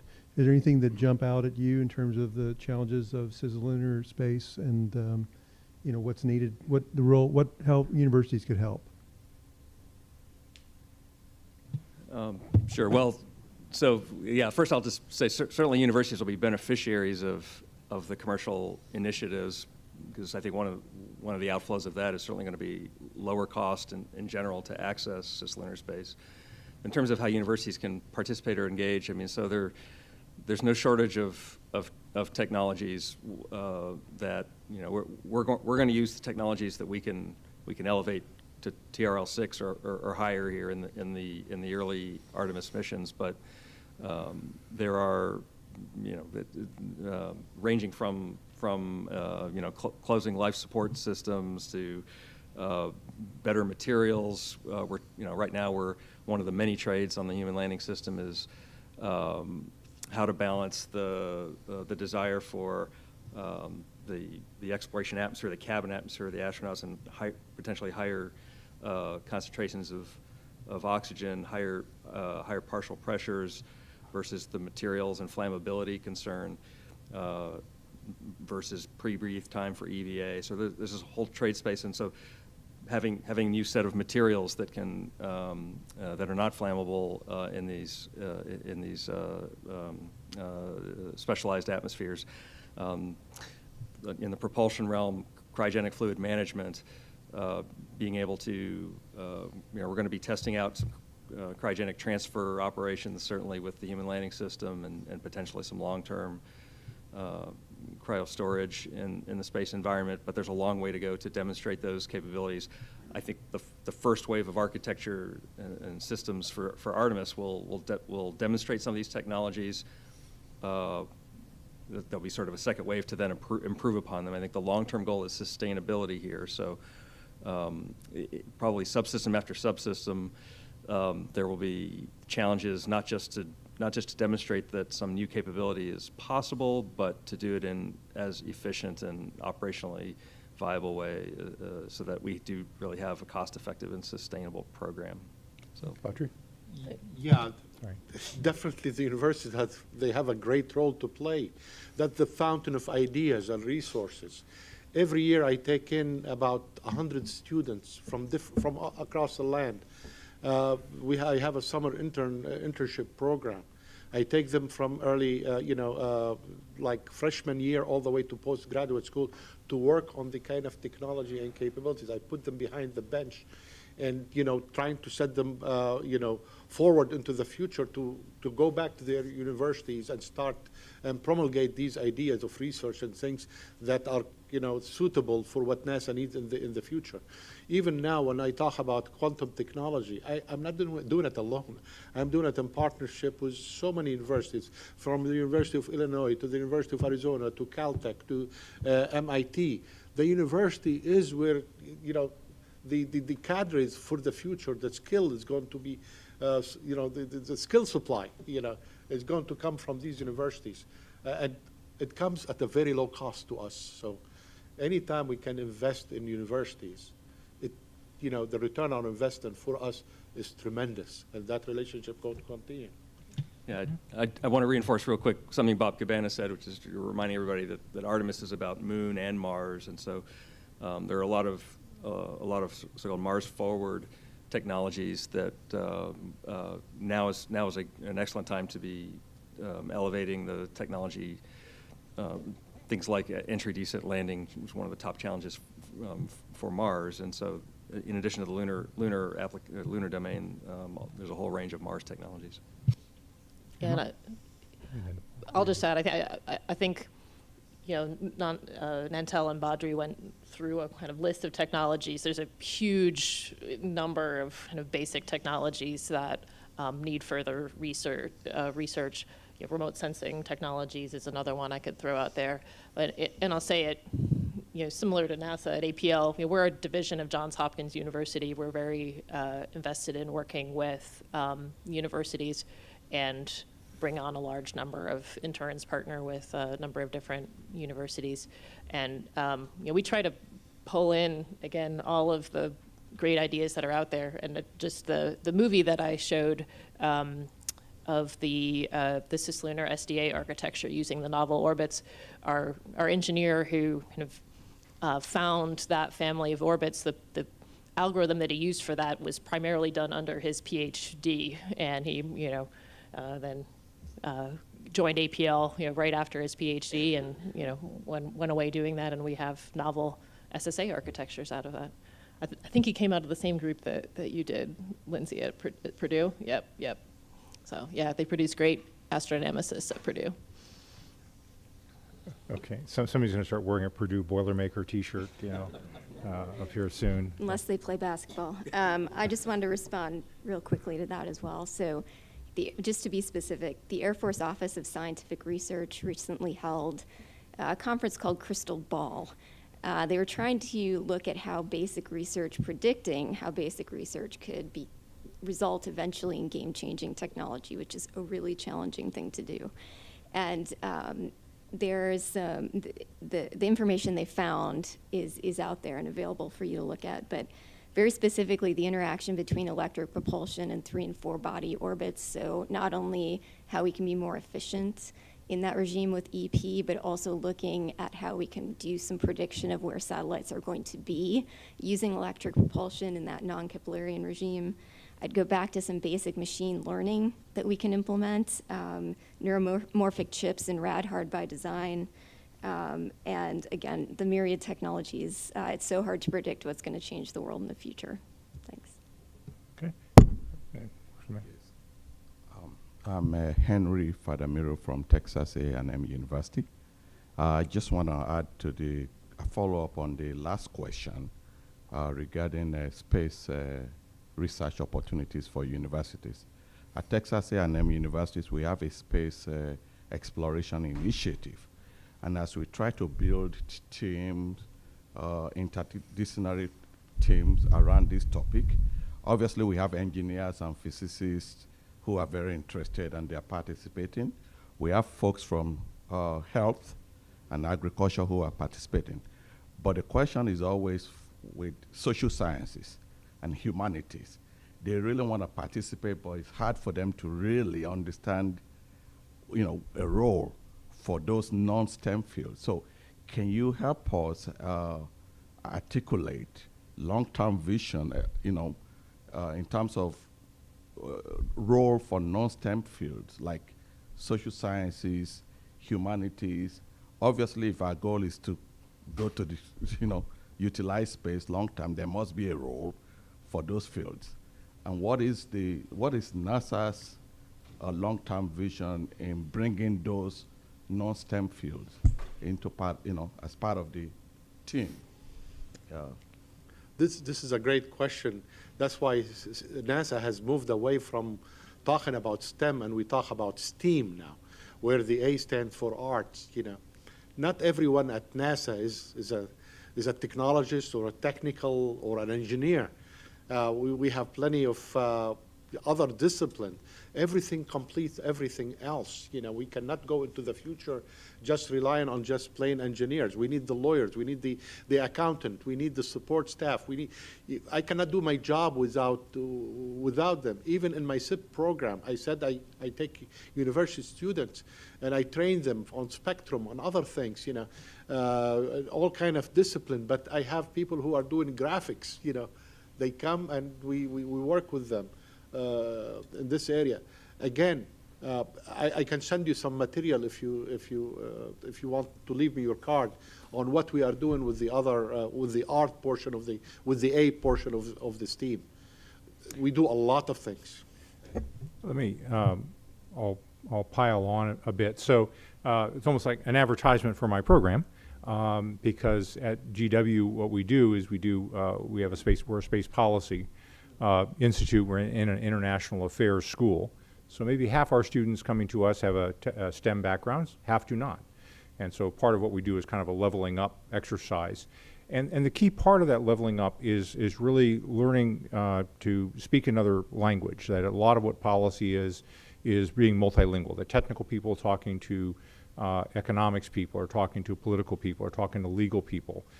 There's all speaking English, but not really. They're coming from these different communities. And so that kind of cross multilingual aspect is a lot about what we do.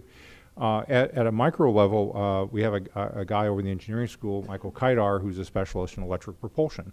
And every once in a while, I've had students go over and work in his group, not to be, electric propulsion specialists, but because they can help handle some of the regulatory stuff he has to deal with. Export control issues, contract issues, dealing with grant stuff, frankly, the engineers don't want to deal with,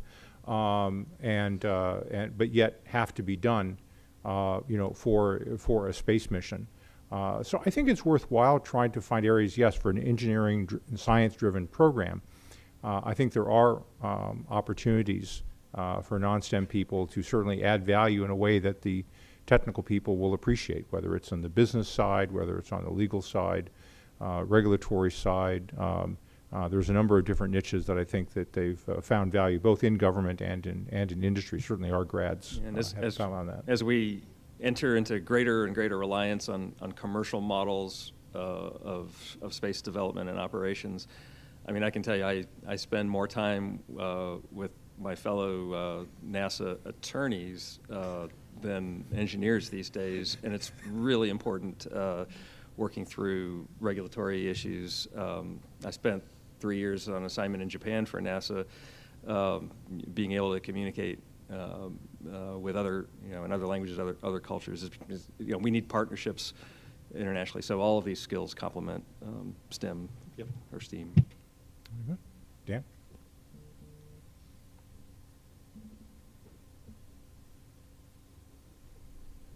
In the past, there has been antipathy between robotic exploration and human exploration. Do you see that the way things are going now, that's going to be in the rearview mirror, so to speak, and that there's going to be much greater synergy between the robotic exploration parts of NASA and the human exploration parts? Anyone can take that. And the contention remained there between the two, but now it's a more cooperative, collaborative contention. What Chantel talked about, the Eclipse programs, and the human exploration are working hand in hand.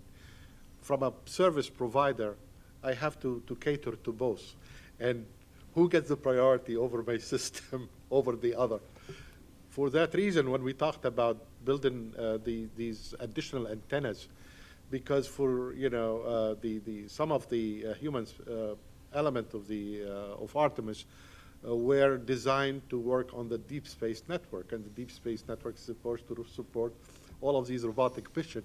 So there was plenty of contention for limited resources. So the solution was to add additional cheaper solution can meet both needs, and everyone is happy. Again, you cannot take that contention away, but we are all after the pursuit of exploration. The robotic mission are the prelude for any human exploration. We will not be for sure of anything until we have boots on the ground and we dig deeper under the surface. So the contention will remain, but it's more friendly and collaborative one. Am I right? That's right. I've worked on robotic landers and human landers, and I consider Dan over there a friend of mine. He's on the robotic side, so we're working on bridging the gap.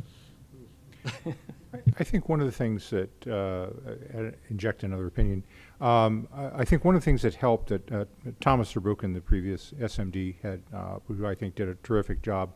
I think one of the things that was helpful for him when he came to OMB or he would come to the White House or at policy discussions, there was absolutely no fuzz on the point that he was about science. What is the best top-level science I get? How do I get the best science I possibly can? Whether commercial or international partnerships, partnering with DOD, whatever it was, okay, I want the top science, full stop. Then it was like, are there other things that the nation needs? Does the nation need for me to be working closer with DOD on a particular technology? Does the nation need for me to be looking for opportunities, say, with European and Japanese partners?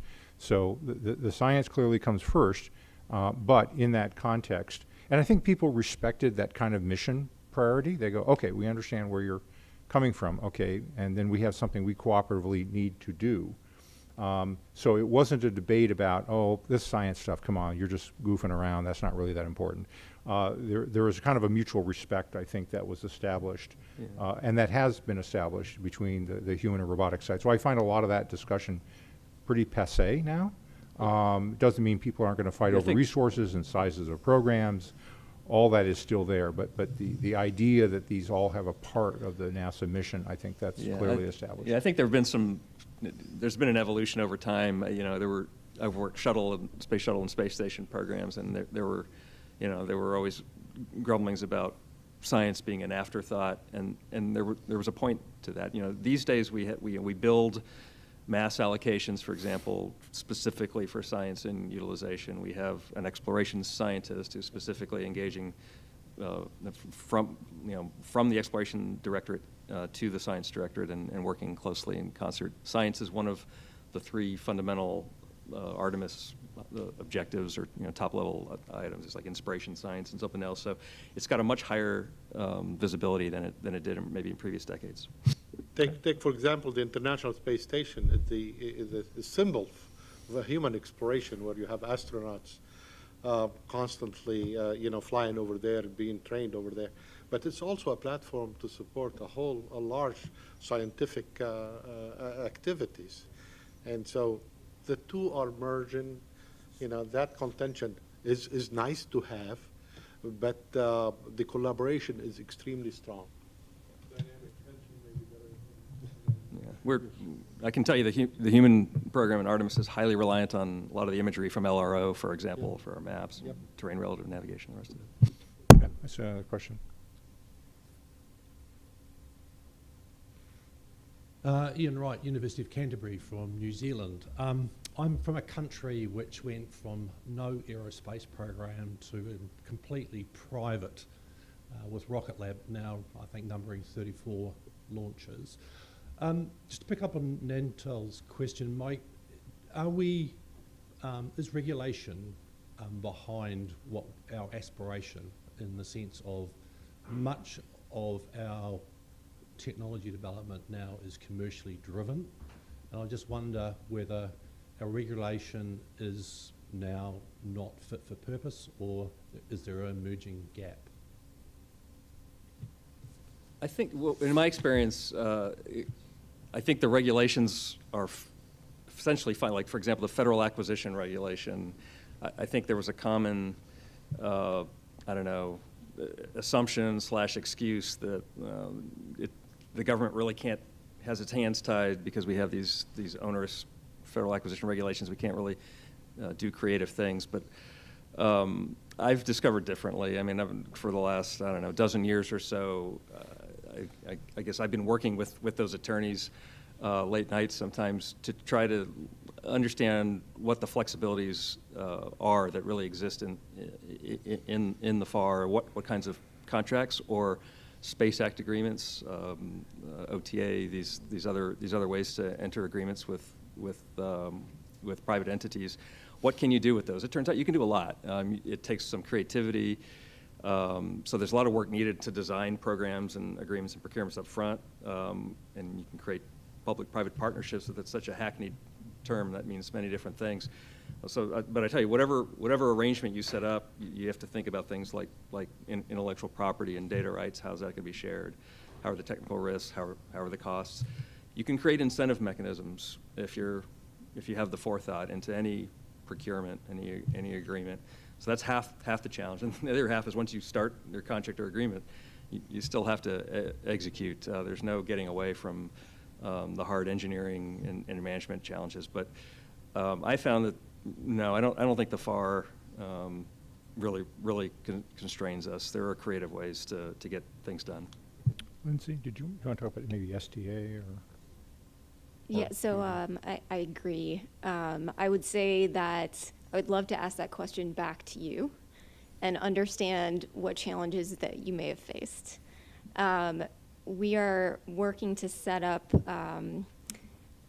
within my organization a specific look at commercial space and how we can enable what we perceive to be a burgeoning commercial market. In some ways that our government has been helping, and in some ways we've made it more challenging. And so the goal of that is to open up our aperture to see if we can do better and bring more diversity, more different types of companies in different ways than we have in the past. Certainly, if you look in the news, even in the past few weeks, you'll see Space Force, Space Command, the Space Development Agency, all looking to do better, to leverage commercial and continue to leverage it in the ways that they are. So we recognize the importance and also agree that we have a bit we could learn moving forward. Yeah, NASA is very serious about commercialization. There is no going back. We see this vibrant commercial sector and the potential for it. And that's why even going to the moon, the RFP that we put out was asking for commercial services in an area where the commercial sector hasn't been yet, but we believe in the ability of the commercial sector to deliver. And much of the technology, even the communication on the surface, we are looking at commercial option for the 3GPP and the 5G standards to be applied there. again, the wall that existed before, we are knocking it down. We used to rely on CCSDS, the Consultative Committee for the Space Data Standard. We are no longer stopping there. We are going after the commercial standard, and we are trying to negotiate how we incorporate, how we can merge the two. Again, you know, the regulation may be an impediment, but we will be working with the regulatory entities here and also internationally to knock them down.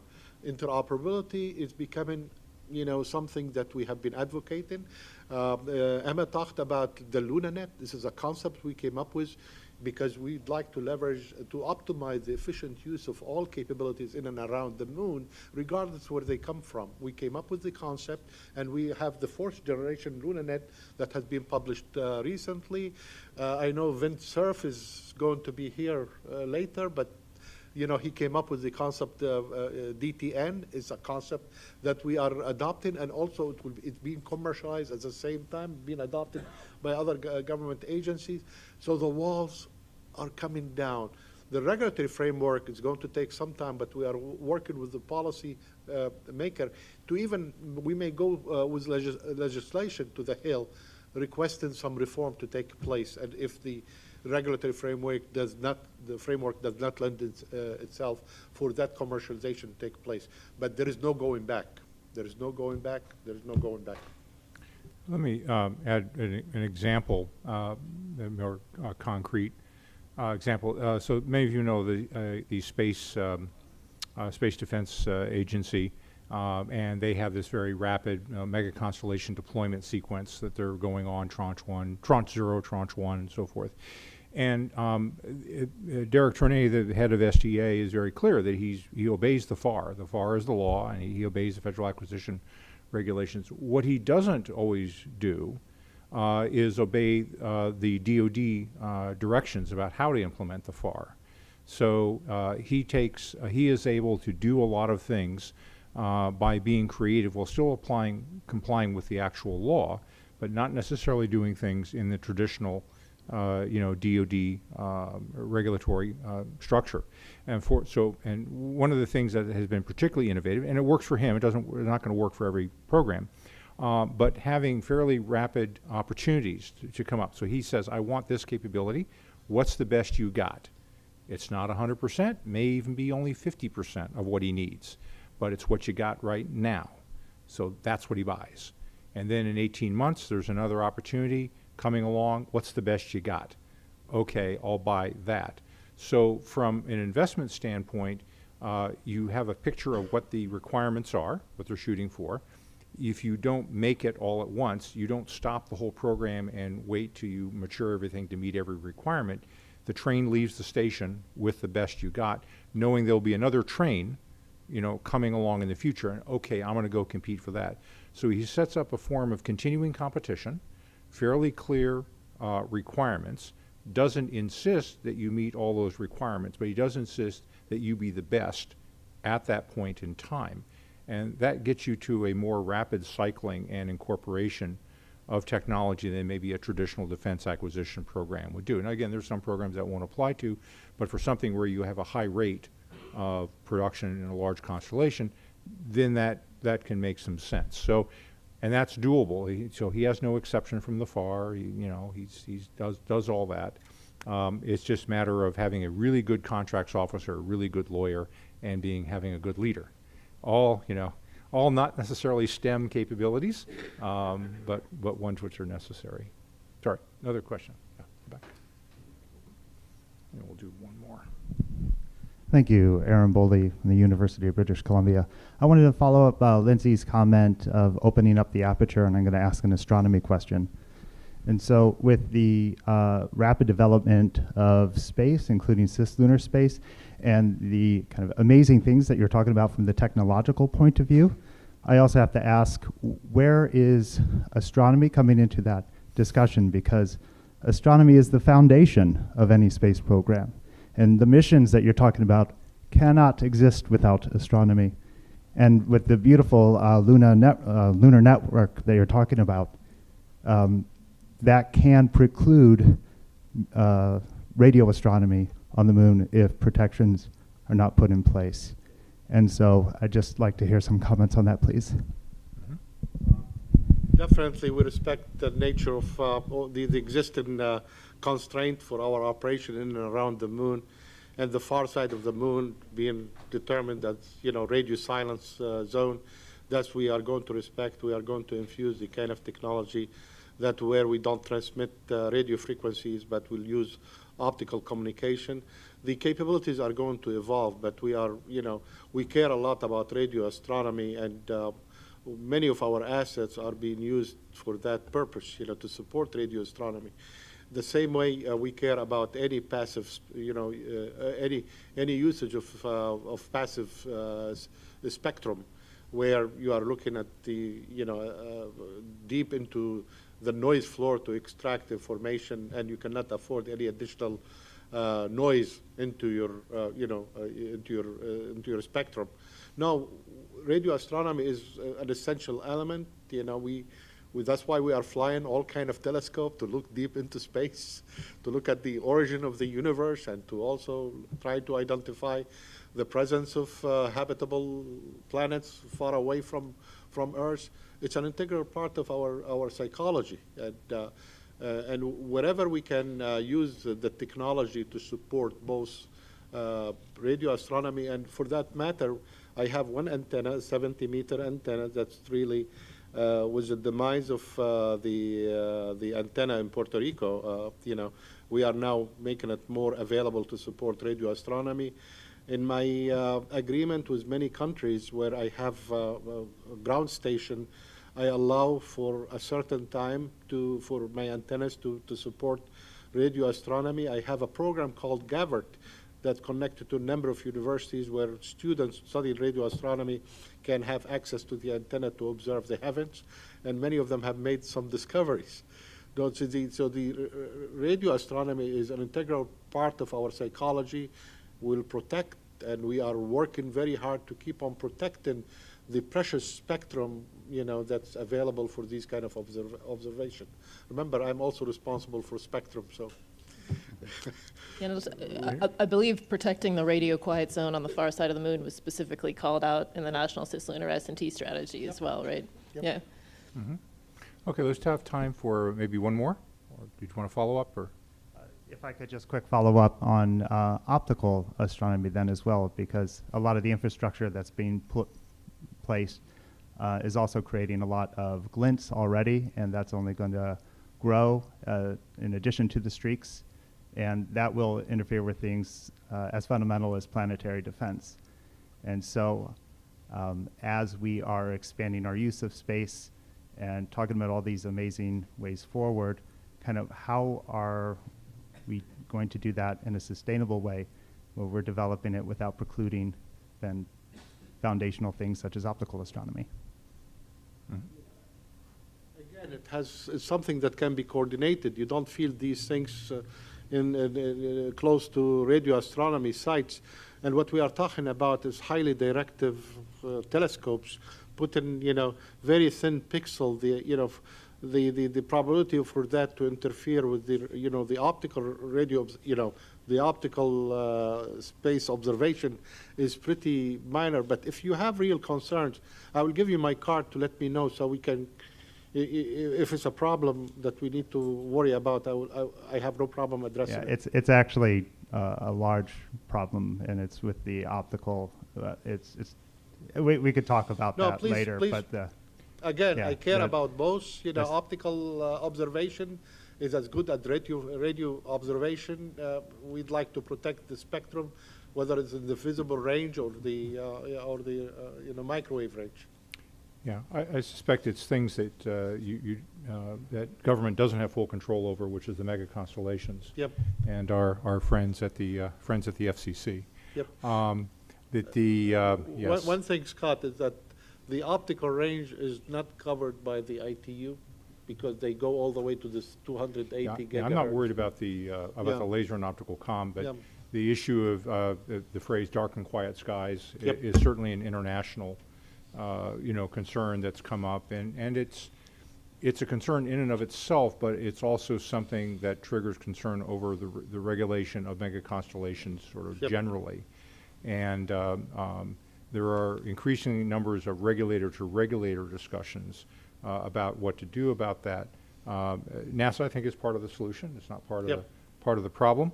It's one of the advocates of a solution, but there are some things that are a bit beyond NASA at this point. Noting the time, we ran over a little bit, which is great, but we'll take a brief coffee break. Let's reconvene at 3:45, 3:50, and go into our second panel. But first, a round of applause for our wonderful panelists.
getting out of here.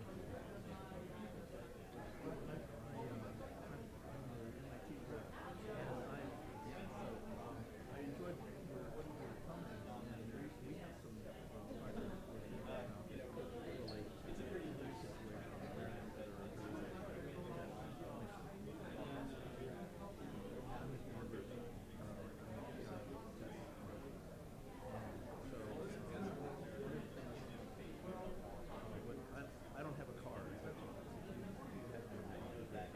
I'd love to talk with you about some of the things that we have. We're actually seeing objects in cislunar space with the satellite that indicate that these are other satellites, and it may be interesting to talk about this. Well, it was primarily to measure exoplanets discovered more than 6,000, but it's also the sensitivity of the cameras cover a very wide field.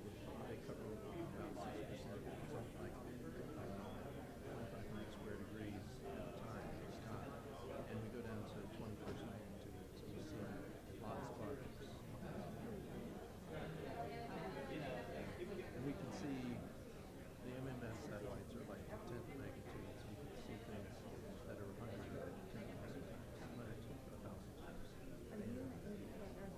No, I'm an astronomer. I work out in the Sure.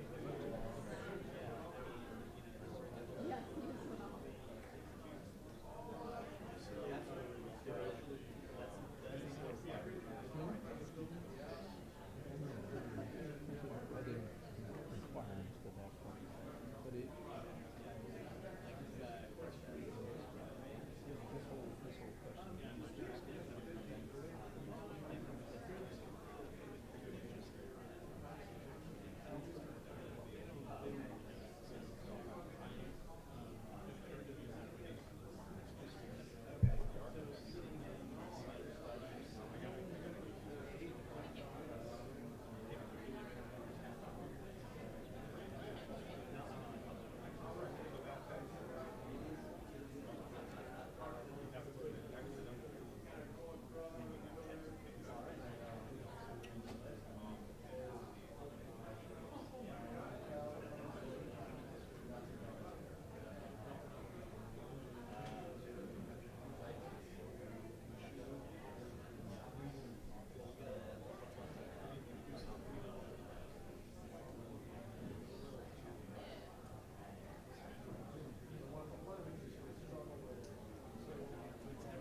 That's easy. I turned the hearing aids up.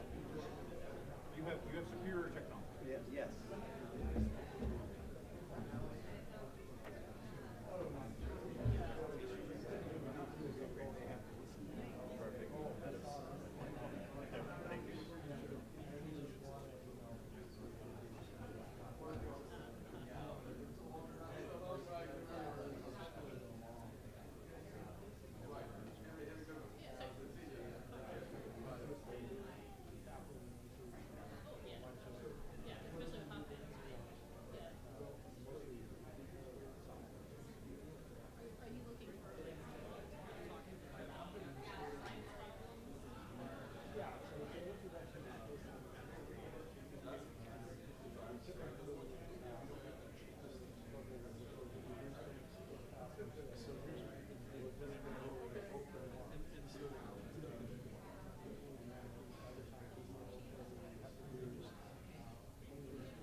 Yeah. Okay.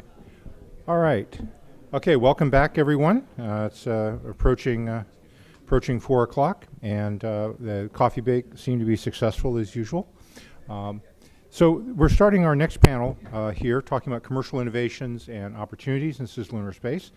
And as I mentioned at the beginning, the stress here, well, you heard about the Artemis architecture overall. You heard about what both DoD and NASA are doing. A couple of other technologies that they're interested in. What I wanted to do here with this panel is talk about different opportunities there are for exploiting commercial capabilities or different dual-use capabilities happening in cislunar space.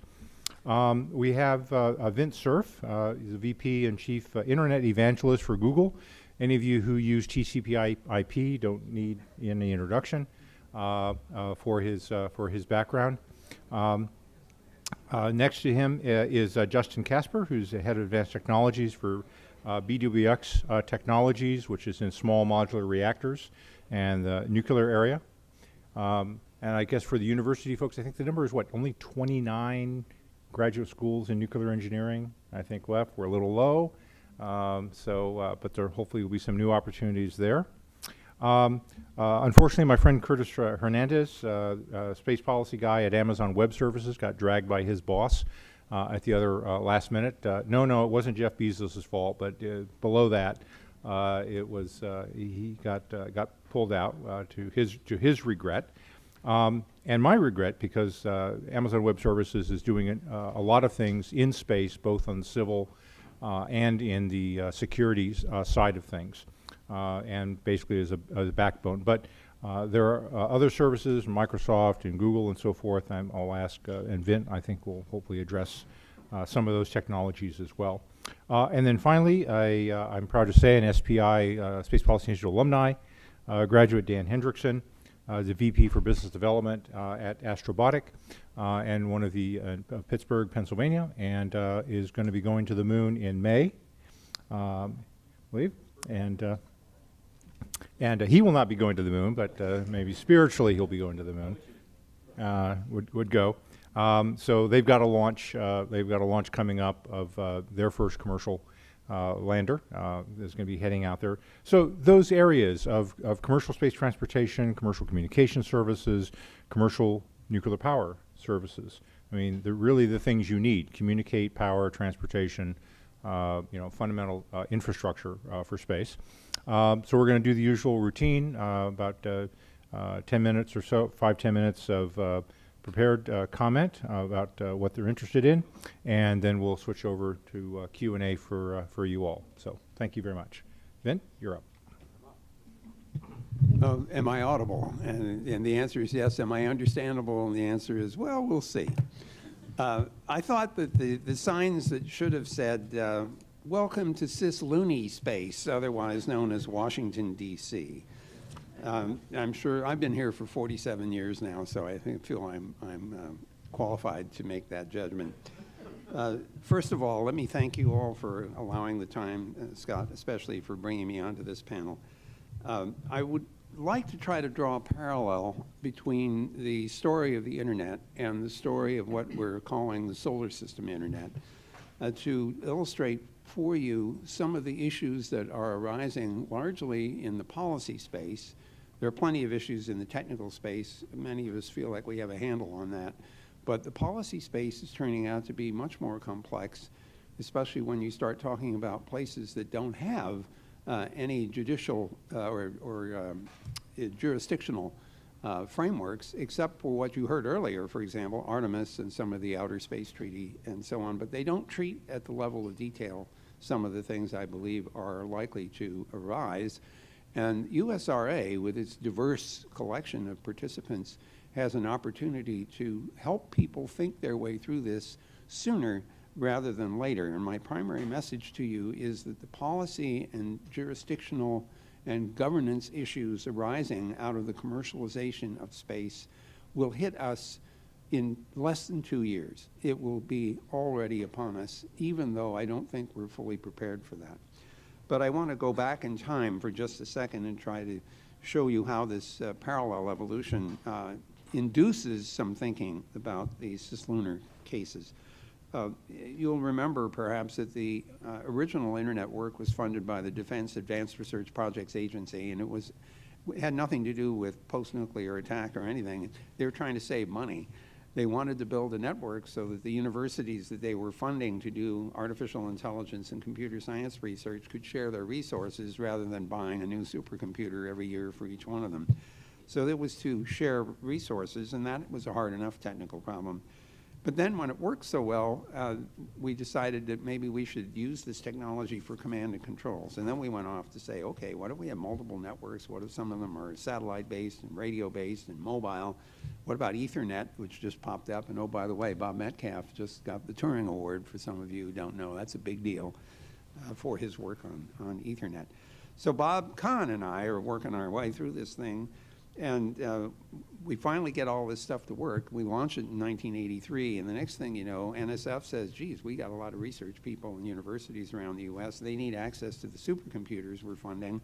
So why don't we build a network to be part of this internet thing? When they did, they called it NSFNet. Then the DOE says, geez, we got laboratories all over the place.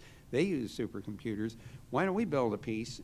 So they built their ESNet, Energy Services Net, and we hooked them all together because that's what the TCP/IP protocols were for.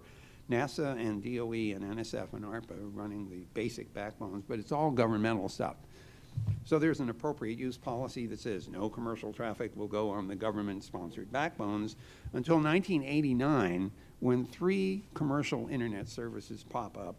And now the question is, how do they interconnect to the government-sponsored backbone? And the answer is a change in legislation. It was the Boucher Amendment to the National Defense Authorization Act that allowed commercial traffic to flow over the government-sponsored part of the backbone so that the government could get access to the private sector resources, which it already depended on for some of its work. The consequences of commercialization were quite dramatic. Those of you who might remember that IP addresses were available free of charge, not anymore. An IPv4 address, one IPv4 address, $50 if you're trying to get access to a diminishing resource. How about domain names? They used to be freely given away by John Postel. Now they cost you, maybe $50 a year or something like that. Maybe somebody will raise their hand and say, I got mine cheaper, you went to the wrong place. World Wide Web hits in 1991, and there is a storm of content that flows into the system.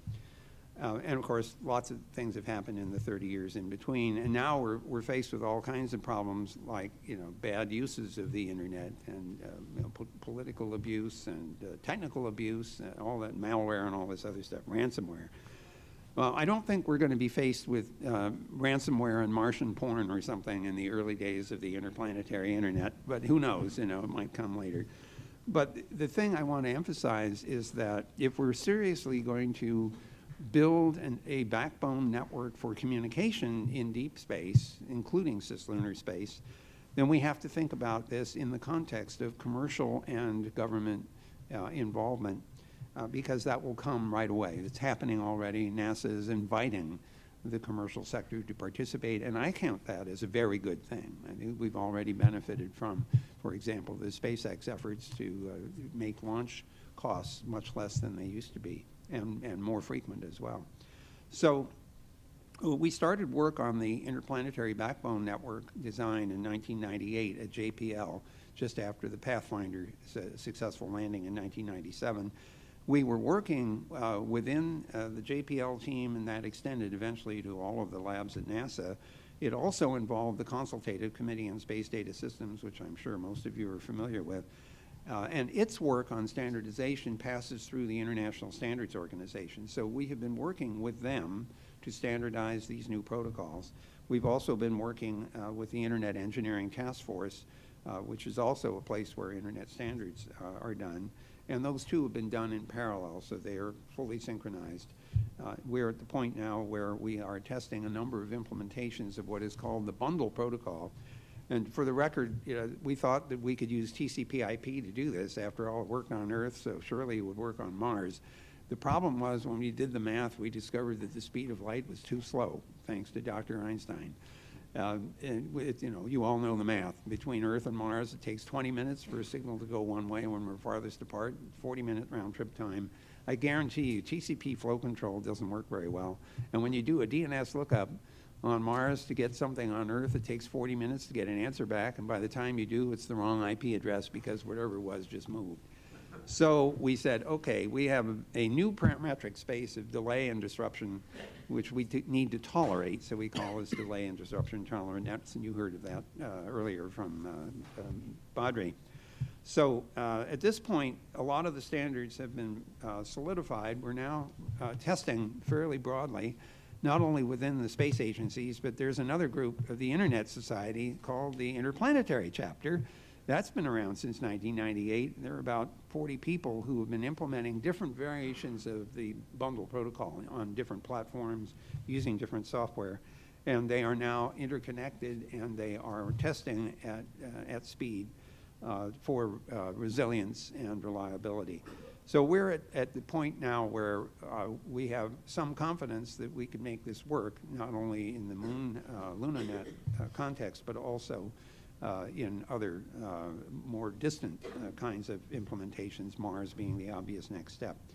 So at this point, given all of that, you'd think that we'd be sitting here happy and ready to go, except I want you to think about some scenarios, please, and I want you to think about how to help people think through these scenarios. So here's one, commercialization. NASA says if you mine stuff on the moon, we'll pay you for it.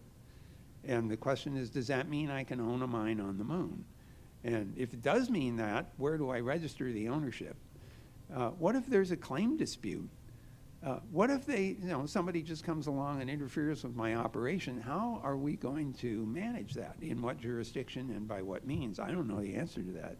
I mean, do we need space police?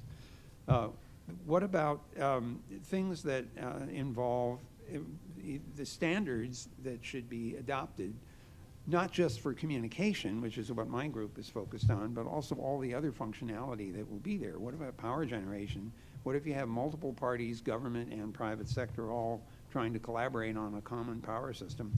What about protective policies for places that should be held as heritage? And I think you heard about that, provisions for that in the Artemis Accords. When we look at the internet and its commercialization, we ended up with some tens of thousands of networks, all of them operated by a variety of entities, some for-profit, some not-profit, some run by the government. They all agreed to interconnect, and generally speaking, on a handshake, even without written agreements, and also to carry each other's traffic without any kind of reciprocal payment. There are payments for transit service where you connect to somebody and they offer to deliver everything to every place in the internet.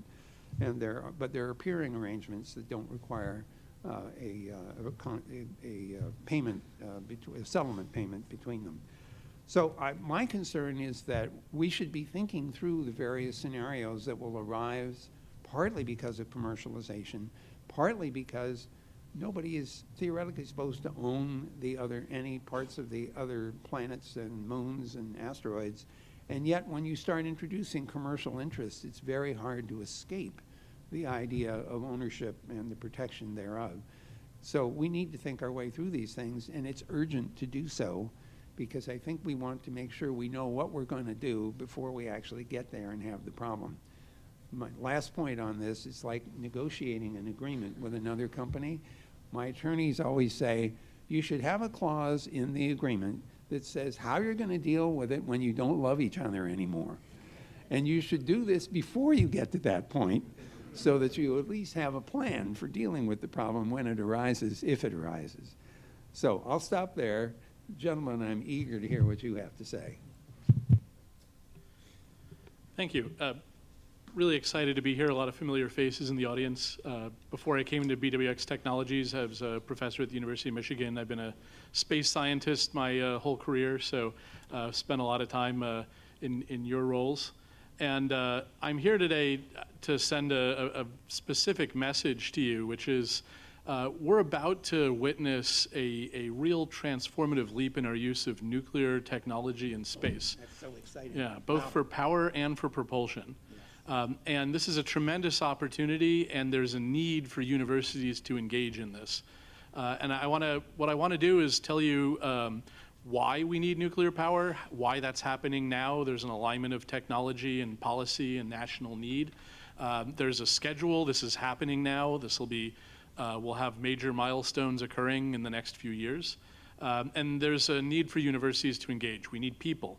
We need more systems engineers. We need nuclear engineers. We need designers, people to work on these projects. But we also need universities thinking of applications and how we're going to apply this abundance of dense power and propulsion in space.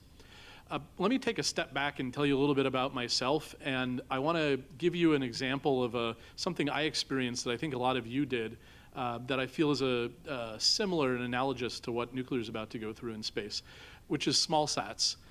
So, universities have played a huge role in small satellites. Let me tell you my personal experience with that. 20 years ago, as a graduate student and a postdoc, I was really interested in radio astronomy. You can't observe the universe or the sun at frequencies below a few megahertz because the ionosphere absorbs it all or distorts it too much. So we don't really know what the universe looks like at those frequencies. We know the sun, when there's a flare, might outshine the rest of the universe briefly in low-frequency radio waves. That tells us something really important about whether radiation storms flying out into space, but we can't see it. We don't know where it's happening. We don't know if it's headed towards Earth or astronauts on their way to Mars. So how do you make an image at these frequencies? You have to get up well away from the ionosphere, maybe up in geosynchronous orbit, and you need a dish to form an image. The dish has to be 10 miles across. Oh. Can't make just 10 miles? Just 10 miles. Oh, what's the problem? So we can't yet build 10-mile structures in space, right? But we know from synthetic aperture radar and from radio interferometry tricks that we can cheat. We don't need a solid 10-mile dish. I just need to launch a bunch of small satellites, each with their own antenna, and spread them in a cloud about 10 kilometers across.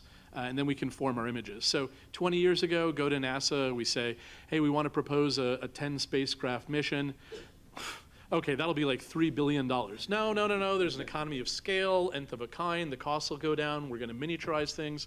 Not possible at all, right?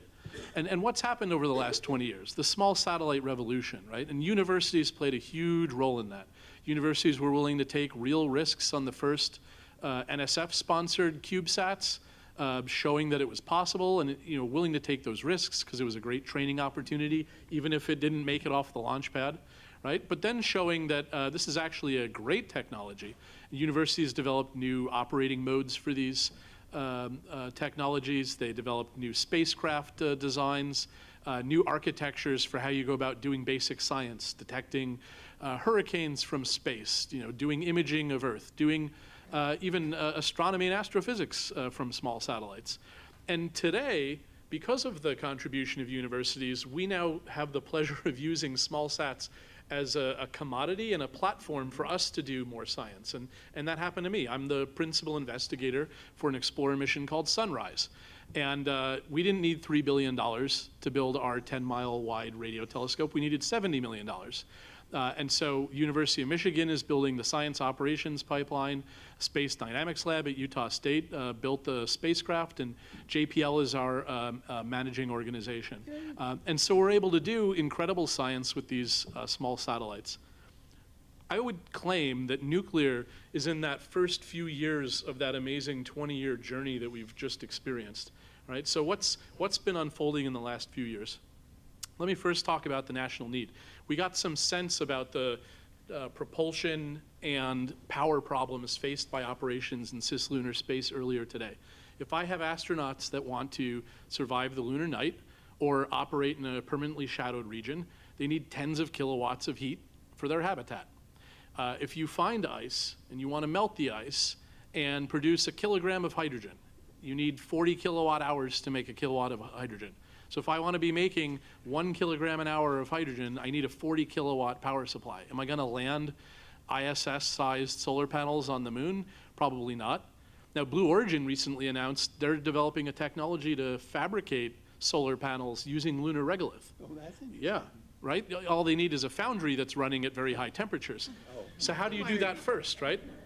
What we need is high energy density nuclear power to at least kickstart things like construction of solar arrays and other power production systems on the lunar surface.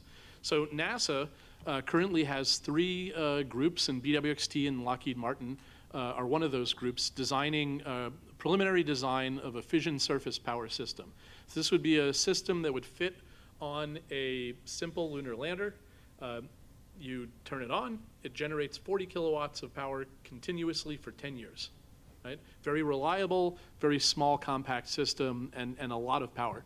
So questions, challenges for this group is, how does that change your use of the moon or use of cislunar space? If you knew instead of your 20-watt solar panel, you could have 40 kilowatts of electricity, what would you do in a shadowed crater? Would you be melting ice? Would you be melting ores? Would you be making solar panels on the moon?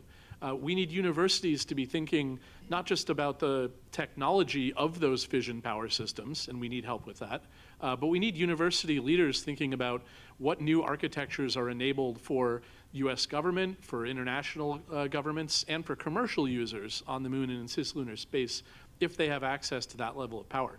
As someone in industry, I don't want to make one fission power system for NASA to land on the moon and one to land on Mars. I want Google, I want other companies to say, oh, you know what, I want a data center on the moon. I need power for that. I want to be making my solar panels. I want to smelt those lunar landing sites so we don't kick up debris every time we land.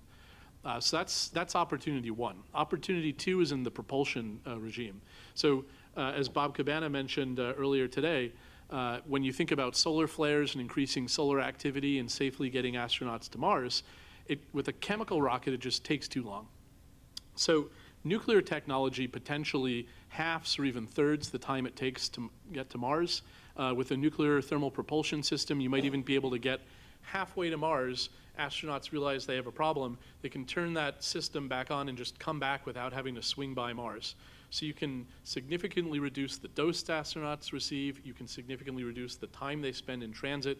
But you also provide them a safe and simple way for them to turn around and come back if there's an emergency. So you're reducing the risk on the mission. How does this work? There are 2 propulsion approaches enabled by nuclear technology in space. One, nuclear thermal propulsion. So think of the space shuttle taking off, combining hydrogen and oxygen, making water, right?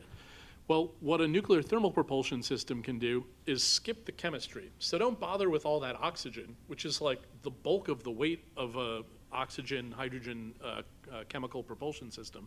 Just launch a tank of hydrogen, turn on a nuclear reactor, use the nuclear reactor to heat the hydrogen from cryogenic temperatures to the same temperatures that the chemical reaction would have produced, and now you just have a high temperature plume of hydrogen coming out the back of that rocket. This significantly saves on the mass of the overall system. It saves on the amount of fuel you need to carry, and you get a much higher specific impulse as a result. So your spacecraft can get to Mars sooner. If you're thinking about cislunar space, it also means you have the capability to maneuver nimbly around cislunar space as well. There's another technology. If you think about the Deep Space Gateway, we saw one shot of these massive ion thrusters, like 100 kilowatt class, that are able to keep the Deep Space Gateway in its orbit. Imagine if we had a larger version of that fission power system, able to power a 0.5 megawatt ion propulsion system. Now you can get, maybe not humans, but maybe you have a cargo ship that's ferrying a substantial amount of cargo out to Mars. NASA's also very interested in this. Why should you be interested in it? What if you could propose a discovery mission? You didn't care what the planetary alignments were, right? What if you were able to go to Neptune and not, oh, it has to be next year, or I've got to wait 30 years, right? What if once you got there, you entered into orbit, and now you had 100 kilowatts for your radar, and you're able to, map and do diagnostics of the surface? What new science would you do with these technologies? And these are all things that I think universities can contribute to as we develop and deploy these technologies for space exploration and exploration of cislunar space and then eventually Mars. They're also opening up opportunities as a platform for university researchers. I'll just mention 2 other things. Why is this happening now? We've had some very significant breakthroughs in nuclear technology in the last few years. Additive manufacturing, high temperature alloys, These enable us to make much lighter weight nuclear reactors for use in space than we could have done 30, 40, 50 years ago. An NTP system might be the size of a 55-gallon drum, and yet you turn it on and within seconds it's generating hundreds of megawatts of heat. And we can do that in a very small space. We've also advanced our use of fuel. We can use what's called HALEU, high assay low enriched fuel. It's not the highly enriched fuel, it's only 19% enriched, so it's less of a proliferation risk. So you can put this on a rocket, and it's a much simpler approval process, and changes in launch policy now make it a lot simpler to approve and launch one of these systems. So for all of those reasons, you now have NASA developing this fission surface power system with the Department of Energy. You also have, just last month, NASA and DARPA announcing that they're going to partner on a demonstration of a nuclear thermal propulsion system. Okay, and I will leave it there. Look forward to questions. We'll be there with the network to help support you, so don't forget that part.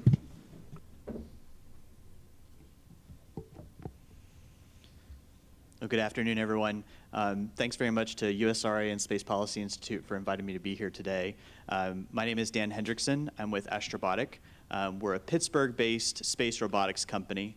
We were founded back in 2007. I like to joke that there's sandwich shops that haven't lasted as long as a lunar company has, which is pretty remarkable when you sit and think about it, especially given the timing of when we were founded as a company. That was the last attempt that NASA had put together to try to go to the moon, which of course was Constellation at the time. We were very stubborn and decided to keep focused on the moon. We're a company that has really, as a space robotics company, was focused from the beginning on making the moon accessible to the world, and that was kind of our primary charge and what we were committed to doing. And part of what has allowed us to do that is the fact that we're actually majority employee owned, which is kind of a remarkable story in space. The fact that we are able to have the sales and the work that we do be the primary engine for our company and for our growth. And so it's an interesting case study, I think, when you look across the landscape. So as mentioned, we are very focused on the moon in the near term. If you go to the next slide, there's an overview here of just kind of our programs in cislunar space, and they're all about accessibility and all about trying to make it possible for companies, governments, universities, and nonprofits to access the lunar surface, as well as access cislunar space, so lunar orbit and other destinations. So on the left, you can kind of see some of the programs that we are pioneering. In particular, we're most well known for our lander delivery services. So we are pioneering an end-to-end delivery capability on our robotic lunar landers. This is where the genesis of the company really started, although I would argue that we also were thinking about rover mobility from day one as well. Nantel was up here earlier today, and we owe a lot of gratitude for all the leadership that he provided for the NASA Lunar Catalyst program, which allowed NASA engineers to work shoulder to shoulder with our teams for a number of years through an unfunded Space Act agreement. That was really a fantastic example of public-private partnerships working together. Of course, the expertise and the wisdom was incredible to have, maybe you could argue maybe through osmosis in some ways and working together, but also I think it was hopefully a credit to NASA to be able to learn from us in some cases, to take a look at how the commercial sector could maybe move a little quicker or make certain decisions that made sense for the business that maybe they wouldn't have made for their own programs. So it was, I think, a really successful program, and we owe a lot to the leadership that program provided to help us get to today, which is that we are at the precipice of launch, as was mentioned earlier. And so we're starting with our Peregrine Lunar Lander. This is our small class vehicle that you can see in the upper left corner of the slide here. This is the vehicle that will be carrying a variety of payloads. I'll highlight a little bit more about that in a moment, but that's what's kicking this off. And then we'll be following that up with Griffin, our medium class lander, 500 kilogram capacity to the lunar surface. So we're starting with lander delivery services. I think this offers a significant promise to the university community in particular, because no longer do you have to wait maybe years, maybe decades between mission opportunities. There's really now the opportunity to potentially have payloads on board multiple missions before one's career is complete. Potentially even you learn something, you arrive at a destination on the moon, as is often the case with science, you'll do an investigation, which will then trip off a whole bevy of questions rather than answers. But you now have the opportunity to go back and to actually repeat missions and to go to destinations potentially repeatedly within just a short stretch of years. So this, I think, offers the opportunity to potentially fundamentally change how we do the science over time. As mentioned, we also do rover mobility, and that's been baked in from the very beginning. It's not enough to just get to the surface. You also want to be able to have the capability to really make use of the time on the surface. And so rovers are part and parcel to our end-to-end capability. We're developing rovers at the small scale, so there's a product line called Cube Rover. Sounds like CubeSat, and that's not an accident. So it's meant to incorporate the CubeSat form factor for PIs to be able to operate and have CubeSat form factor to get across the surface with rover mobility. And then we have our essentially our pickup truck for the moon called Polaris, going all the way up to the 90-kilogram capacity range. As mentioned, power is incredibly important. We are very much pioneering on the solar side of things. So as mentioned, I think it's very complementary to the nuclear side, and both will be needed in a portfolio approach for surface activities going forward. LunaGrid is utilizing solar arrays that we're building under a NASA STMD contract called VSAT, Vertical Solar Array Technology, which actually incorporates our Cube Rover mobility, our existing lander programs, and kind of brings it all together into a single robotic LunaGrid, as we call it, that will provide power, actually drive power right up to surface assets using the Cube Rover. And you can think of the Cube Rover in that case as like a mobile power plug. So that's kind of where we're going. LunaGrid is kind of bringing all of these product lines together at some point, hopefully in the very near future, to offer end-to-end power capability that, again, I think is very complementary to all of the nuclear capabilities that were just highlighted. And then a little bit closer back to Earth, we have Zodiac, which is our suborbital vehicle. I'll highlight a little bit more about that in just a moment, but that also is highly complementary to all of the Cis-Lunar capability programs that we've been developing at Astrobotic over time. On the right is our manifest. So May 4th is our current launch date with ULA. So we're flying Peregrine on the Vulcan Centaur 1. So stay tuned. It's incredibly exciting now to be on the precipice of launch with all of our customers, and I'll have an image on Peregrine's current state in just a moment.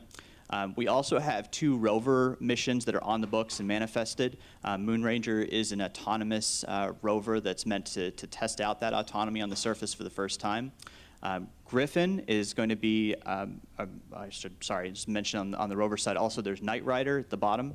That rover is going to be actually testing Survive the Night for the first time. So we're very excited to have the Cube Rover testing that out as a capability. Griffin, as I was just alluding to, is our much larger vehicle. This is going to be carrying the NASA Viper rover in 2024.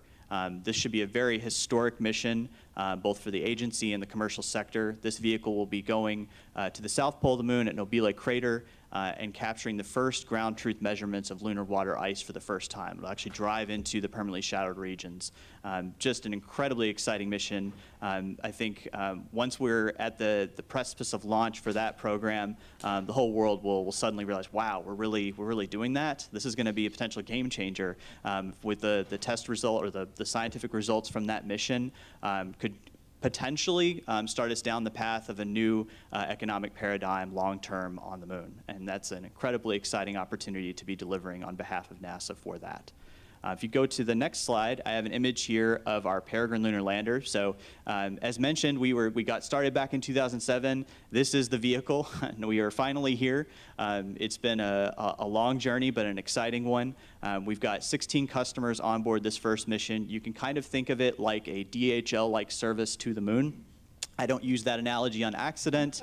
They are a sponsor of ours. This is commercial space. So it's exciting to have their support, and they're dipping their toe in the water, which is great. It's great to bring new constituencies, new companies into our community to hopefully benefit everyone. We have our payload customers, or quote unquote the packages, if you will. On the left side, you can actually see perhaps most clearly some of the payloads. You might even note there's a small rover You can kind of see the wheels, the two black wheels there, and the gold center. That's actually a vehicle being built by Carnegie Mellon University. So I think this is a very emblematic example of the kind of opportunity that these sorts of services offer to universities. In this case, they're sending their first rover to the moon. This will be the first university-built rover, as far as we know. And it's small, it's modest, but you got to start somewhere. And it could potentially be the harbinger of much more to come in the academic research fields on the lunar surface in the coming years.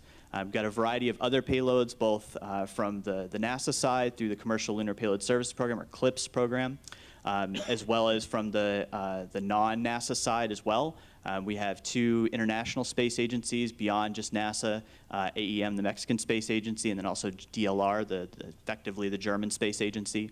And then a variety of other non-space agency, non-science payloads as well. So we're incredibly excited to be bringing a whole variety of customers to the surface. By our count, there's about 7 countries that are represented in some form on this mission. And it'll be a very historic moment when it touches down for the first time, and it's happening this summer, so please stay tuned. So this should be, hopefully, the kickoff to a new era. Of course, it'll be the first American soft landing on the moon since Apollo 17. We take that responsibility very seriously, but perhaps even more importantly, this is the first of many to come. And this is what I think is a huge opportunity for the university communities to take advantage of going forward.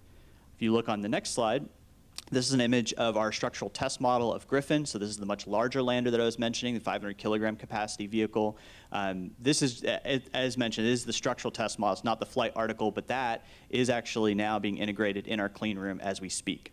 And the size of this lander is really amazing. You know, you intellectually understand the size of these things when you're writing about them, but then once you actually see the hardware coming together, it's really surreal. This will be the largest lander since the Apollo LEM, bigger than anything any other nation has sent to the surface since then. So roughly maybe about 4 times the size of Peregrine. And if you come to Pittsburgh, which is only a 4-hour drive from Washington, D.C., which I can attest to today, you can see Griffin being put together in our clean room because there's a museum on site called Moonshot, the Moonshot Museum, that looks right into our clean room, which allows the public to come in and actually see these vehicles coming together. So you'll actually be able to see this lander being built over time in our clean room through that museum. So I encourage everyone to please make the short drive or even shorter flight over to Pittsburgh and see history in the making. Next slide, please. So just zooming out, I think there's an incredible opportunity for university participation going forward. As I mentioned earlier, we have our Zodiac suborbital terrestrial vehicle. Back in the summer of last year, Astrobotic acquired Masten Space Systems, which has been flying vertical takeoff, vertical landing vehicles for years now in the Mojave Desert. And in particular, this vehicle that you see here is part of a family of vehicles that has flown 600 times to date and offers lunar trajectories. Through the Flight Opportunities Program at NASA, it's possible to apply to that program, have us be your subcontractor, and for just 6-figure sums, you can have lunar trajectory experiments occurring in prelude to future lunar experiments on vehicles like Peregrine and Griffin. So we're really kind of creating an end-to-end chain where you can start at suborbital. You can do it economically. You can utilize NASA Flight Opportunities dollars to do it. And then in the future, our larger vehicle, Zogdor, that's going to be coming online in 2025. That vehicle will also do not only higher and faster trajectories than Zodiac, but also will provide lunar gravity experiments as well. So again, there's an opportunity here where you can kind of move your research through this different value chain in which you demonstrate its viability and then apply to programs like the NASA PRISM program, which is funding experiments to be put on the Commercial Lunar Payload Services program, of which Astrobotic is a part of and is delivering on our first mission with Peregrine and then our second mission with Griffin. So not only is there lander opportunities coming up, but there's also mobility. They are also soliciting for opportunities to have rover mobility, and that's something that can be applied for through the NASA PRISM program, at which point the CLPS providers like Astrobotic would provide mobility. So overall, I think this is a really exciting time. Of course, we're excited because we're coming up on launch fever, but but I think it's exciting for the whole sector because we really are looking at a potential sea change over time. Again, it's not going to be just once a few decades to have an opportunity to fly, but now multiple times and the opportunity to learn from prior missions. So we are very excited to be opening these opportunities for universities and very much look forward to your questions. Thank you.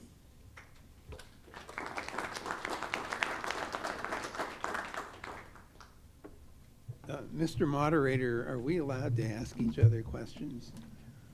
Sure, why not? You can start off. Well, I have one with regard to this DHL-like service to deliver things to the moon. My first reaction is, man, you better have good positioning, navigation, and timing. Absolutely. Because you're going to have to make repeated landings, not on top of everybody, but next door, so to speak. So that's going to be really important to assure. I don't know if you've already assured yourself of that, or you're relying on NASA and others to make sure that you have good PNT, but that's important. Then there's the other problem. If everybody and his dog out here decides to start dropping your stuff on the moon all over the place, you know, what are we going to do about litter laws, and how do we decide, you know, what's litter and what isn't, and what to do? That's a policy question. So where are you on stuff like that? Yeah, absolutely. Thanks for the question. So on the PNT case, we utilize something called terrain relative navigation, which is a visual-based guidance system. We have a sensor that visually looks out on the surface and compares it to onboard maps that are provided by LRO, NASA's Lunar Reconnaissance Orbiter, which has been a fantastic asset. So we have those onboard maps. We make those comparisons in real time. The vehicle then utilizes those, and those inputs go right into our GNC system. So it's actually a GPS-denied approach, if you will, to getting guidance on the surface. Over time, we want those services to hopefully be available through other means, but we have to kind of do it ourselves right now. All I can think of is Google Maps saying, turn left at the funny-looking black boulder over there. That's right, exactly. Okay. Yep. Got it. So PNT, you know, we've flown our sensor multiple times on that Zodiac vehicle I was mentioning, proving out the capability. And then on the second point, your second question was about the kind of coordination and working. My concern is in all this crap landing on the moon. I don't mean to suggest that your experiments are crap or anything, but I mean, what are we going to do about all that if it becomes a popular pastime that they can just call you up and say, hey, drop this thing over at that little mare or whatever the hell? What are the rules going to be for that? Sure, yeah. So I think a few thoughts on that. One, I think the first mission that touches down, I hope would be treated as a historic site. The first commercial landing, I think, should be. But with that said, you're absolutely right. Over time, we need to be thoughtful and really be and careful. And I think there's a few things that we think about. One, I would love to see these very expensive vehicles that are hard to get to the surface, over time, potentially reutilized and recycled. And I think there is the opportunity for that. That's not necessarily going to happen tomorrow. That's going to be over time. Can you just see this, you know, Allie's used moon rover shop, you know, just. I hope so. I want that future. I think the other thing to think about too, though, is these vehicles and these missions over time will start to survive the lunar night. So over time, we want to have indefinite operations and not have things that are no longer operational and no longer useful. Our ideal is that they just operate continuously and indefinitely going forward. Thank you for that. So, Justin, a couple of questions for you. Some time ago, after we got the DTN bungle protocol system more or less in shape, we started asking, we being the Interplanetary Network Special Interest Group, we started wondering about missions to Alpha Centauri. So we went to a likely source of analysis, Lincoln Laboratory, and we said, Eric, can you help us figure out how far away we are, not in distance, but in terms of functional capability, to launch a mission to Alpha Centauri that would get there within 100 years.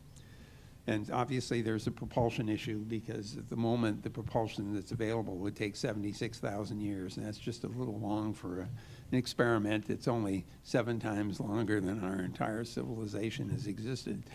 So, and then there were a few other things like navigation and communication. Mid-course correction is kind of weird. If you're a light year away and you send a mid-course correction signal, and it takes a year to get there and another year to find out what happened. And then there's communication. You know, you're at Alpha Centauri, you're in orbit, and you want to send the signal back to Earth to say, this is what I found. And you have to remember, I got to point this thing where Earth is going to be 3.4 years from now. So you have to have pretty good calculations for where things are going. But you just That all seems sounds like pretty perfectly straightforward. But you seem to put your finger on one of the things, which is the propulsion problem. So what would happen? I mean, how fast can you get this thing to go, and for how long can it run? That's great. So neither of these technologies will get us to another star, next year, next decade, right? But they are a step in that direction of developing technologies that produce more efficient propulsion. And if you look at a nuclear thermal propulsion system, for instance, you don't burn up all the fuel in that system, right? You run out of propellant. Yeah. So, one of the reasons NASA was really excited about nuclear tugs after Apollo, I mean, this has been around for more than half a century, is once you get a NTP system up there, if you can bring up more fuel, it can be a tugboat, right? So you could imagine more powerful systems to get going faster, where you build in space a large system with more tanks. You shed some of the tanks, right? The ion propulsion systems are even more efficient. That's what I'd be excited about. And reactors are built these days that run for decades without refueling, right? So you could imagine a century reactor would not be that big a step away from reactors that exist today. But we need to develop the propulsion systems to match that kind of power capability. And then I think ideally, if you really wanted to go interstellar, we need to harvest material and turn it into propellant. But I'll stick with trying to expand our reach in the outer planets first. Fair enough. Thank you very much. Mr. Chairman, please go ahead. In the remaining time. In the remaining time. But I think the theme that you see going through here is a transition from the traditional path of going out and carrying everything with you on your back and doing your mission and being pretty autonomous, independent of the mission, to one where you have an infrastructure that you can draw upon. You can think of analogies to the early days of exploring Antarctica, where everybody had to carry everything with them, to where you then would have regular service going to Antarctica. There's support services, there's communications, infrastructure, and so forth in place. So you just have to worry about the science. You don't have to worry about everything else for getting there to and from Antarctica. So a shift toward a more infrastructure-based solar system, I think, is a big step. Regarding refueling, just random comment, this is what Starship will hopefully be able to demonstrate. There have been refueling exercises and things in the past, but to do it at a fairly large scale, that's a big part of Starship. Regarding the PNT issue, there's a number of different ways, both optical as well as radio systems. There's probably local beacons. And in some of the permanently shadowed regions, you're probably going to want to have local beacons for precision navigation, at a centimeter level. To that point, actually, the Maston Space Systems company that we had acquired, they're pioneering beacon systems.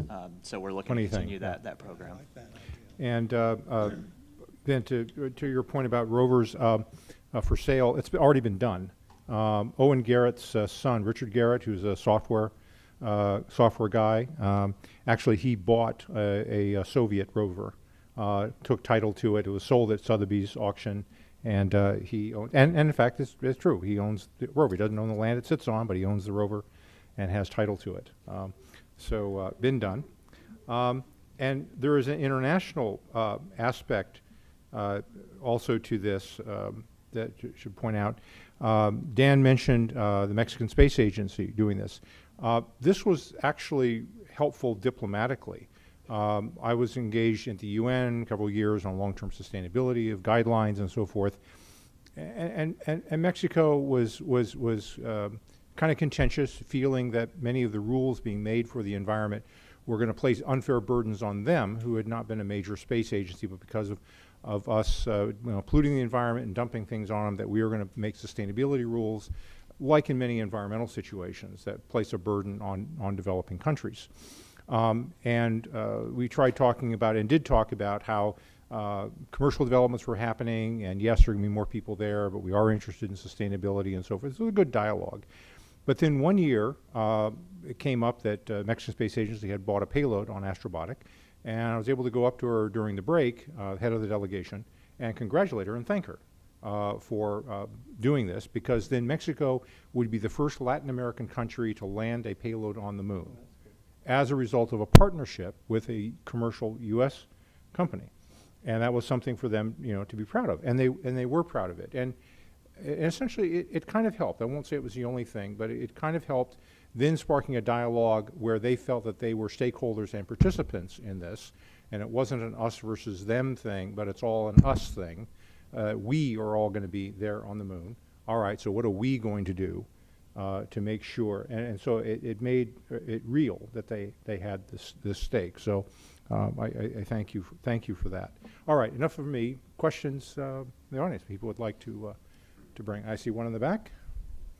I got people lined up. It's great. Yes, thanks for letting us also speak a little bit. It was great. Concerning this issue about leaving the junk on the moon or on Mars, I mean, on Mars, we just went there for scientific purposes and we still left it there, and we have no plan, we didn't even plan to bring this stuff back or to sort of incinerate it there or do something about it. So why, first question, why do you think we're going to act differently on the moon? History shows that usually we don't learn from our own history. And the other point is, what would be the limit between a science, let's say, motivated program? Clearly Apollo 11, the first 6 times that we went there, it's singular. When you start going commercial, it's different. Because if you look at what happened with the near space, LEO orbits, at some point it went commercial, and then the rules didn't apply, and we didn't really care, and as long as it makes money and pays taxes and gives jobs. Yeah. Thanks for the question. I'll maybe kick it off. In terms of why would we be motivated to maybe do things differently, for us as a commercial company, it's really expensive to build spacecraft and then send them to the moon for just 14 Earth days and have them operate and then die. That's just really bad economically for us long term. We don't want to have payloads, we don't want to have vehicles that are so short term, and we're very much incentivized to have those vehicles try to survive the lunar night. And if you can do that, in theory, there are methods over time where you could do it roughly indefinitely. I don't want to promise too much. I mean, that's pretty ambitious to even just land on the moon. But over time, we want to have these systems operated indefinitely, and it's to our advantage commercially to not just dispose and just leave those items, because it's too expensive. We can't afford it as a company. I didn't mention this earlier. We're a 200-person company. We are a very small business, relatively speaking, and so we are watching every single dollar that we spend. And all those dollars, they tend to just go out the door for the spacecraft and for the launch. So we are incentivized to try to operate on the surface with vehicles that can survive the lunar night and just operate indefinitely and keep going. Waste is bad for us economically. The same argument would be made for reusing first stage, which is what Musk is doing, of course, at SpaceX, and others are. So it's a good example of reuse as opposed to just one shot.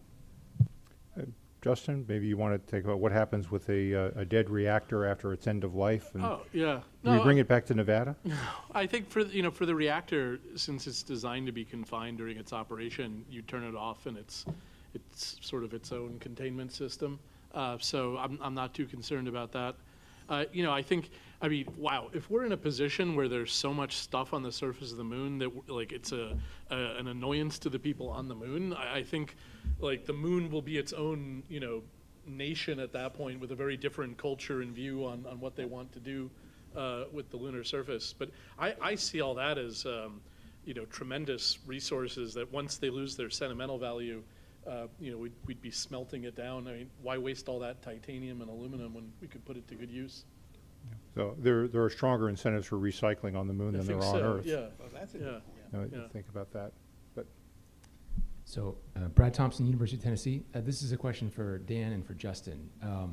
So I'm a co-investigator on a radar instrument, Lunar Reconnaissance Orbiter, and it's a wonderful spacecraft, but it is aging. So it's interesting to hear you're talking about how important it is for terrain relative navigation to get good, high quality data of landing sites. Has the commercial sector weighed in on a potential replacement for LRO? Because Obviously, you know, an extra $1 billion lying around for a massive orbiter like that is probably not in the commercial's cards. Sure, yeah, I'll start. We are very interested in a replacement over time. I wouldn't be surprised if there are different ways of attacking the problem going forward, though. You know, there's the possibility of having potentially distributed assets to take it on rather than just one satellite. And you can imagine also scenarios where maybe there's service approaches to it, where you charge a company like Astrobotic or others to provide that imagery, and they pay at the end, or maybe they pay some of it up front and then pay for it at the end for the imagery. So I think that's something that we as a community are already looking at. I think there was actually a report that was issued in the last few months, actually, looking at what do we do beyond LRO, because it's been a fantastic asset, but nothing lasts forever. And so there definitely is a need for having a follow-on. I was a project scientist on LRO, so I agree that was a great mission. And only, I think, a couple $100 million, so relatively cheap. You know, I haven't heard a clamor for a replacement for LRO, but I do think it would be cheaper to do LRO today because you know, we thought it had enough fuel to survive for like 3 to 6 months. But then when we got there and we mapped out the mass distribution of the moon, we discovered all these frozen orbits. And, you know, look at the Gateway today, right? So, you know, we discovered that you can put satellites into stable orbits where they're still getting close down and making quality measurements. So I would imagine you could do that with a couple small satellites now and, you know, maybe get better coverage, better resolution, et cetera.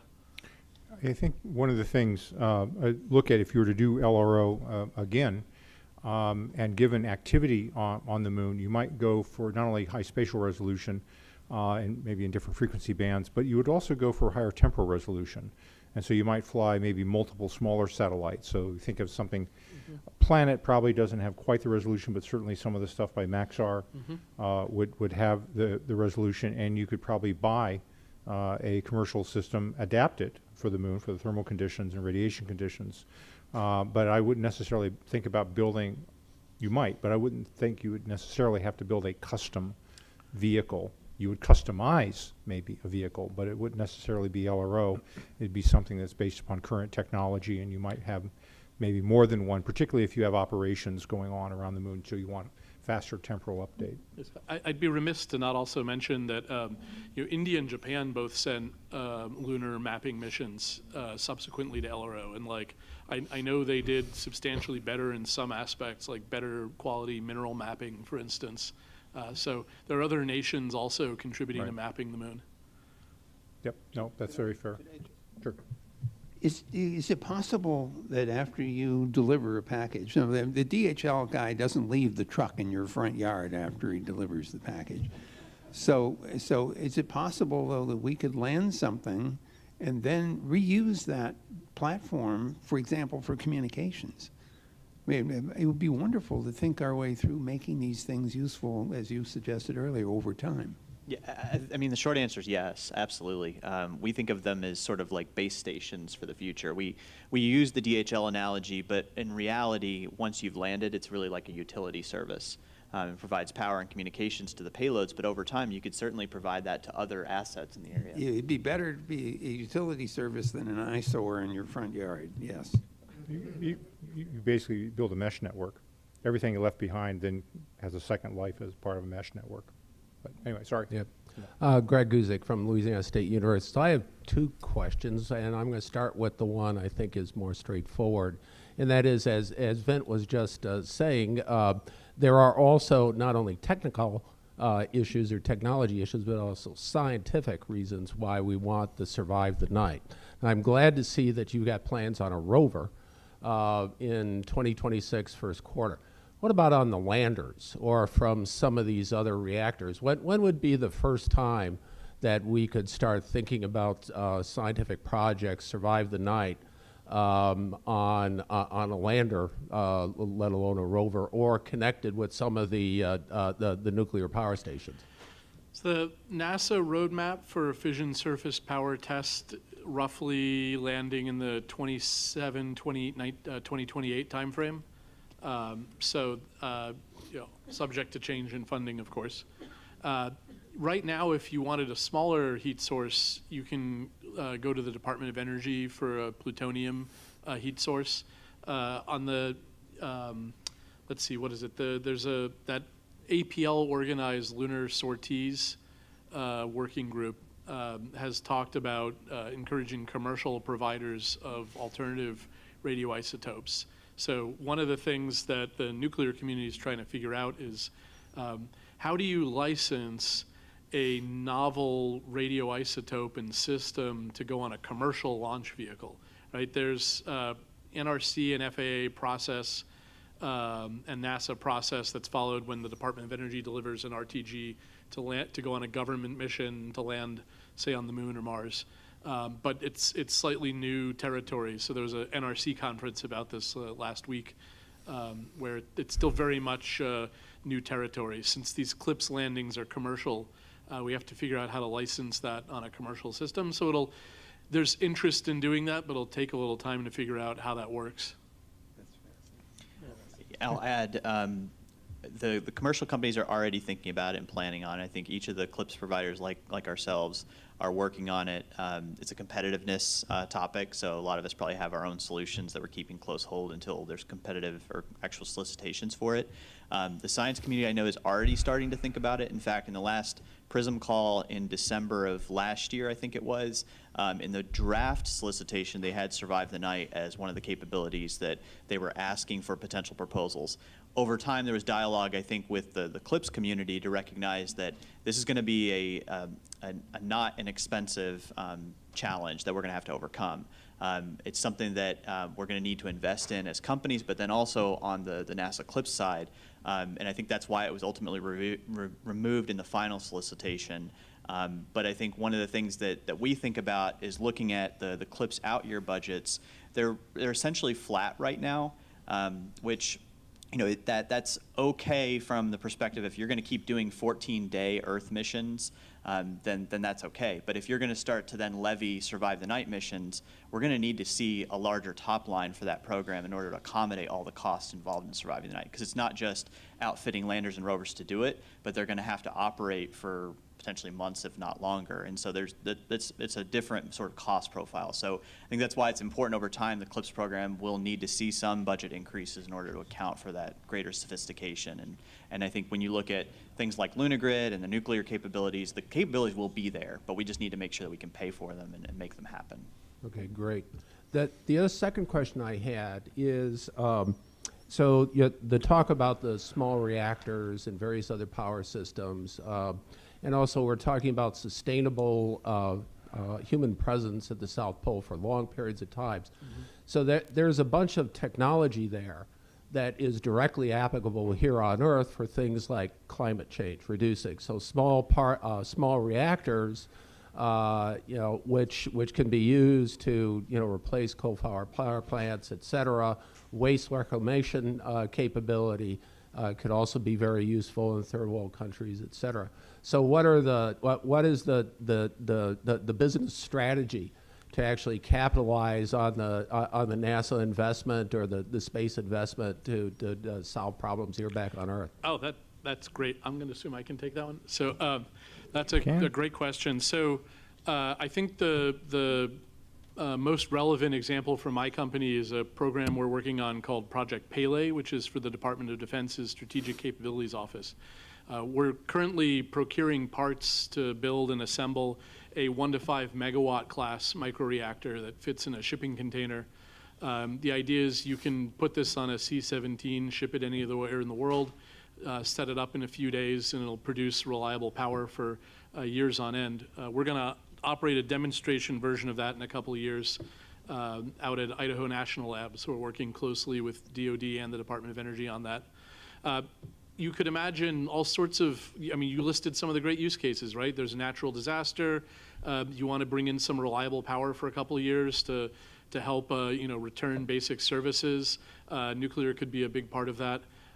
If you think about how much CO2 the Department of Defense produces alone each year, if we can put slightly larger reactors at installations, these don't have to be, far out. I mean, this could be like in the United States. We could offset a tremendous amount of CO2 And the Department of Defense is definitely interested in that. And in terms of how does NASA come into it, I mean, I'm just going to give 2 examples for this audience.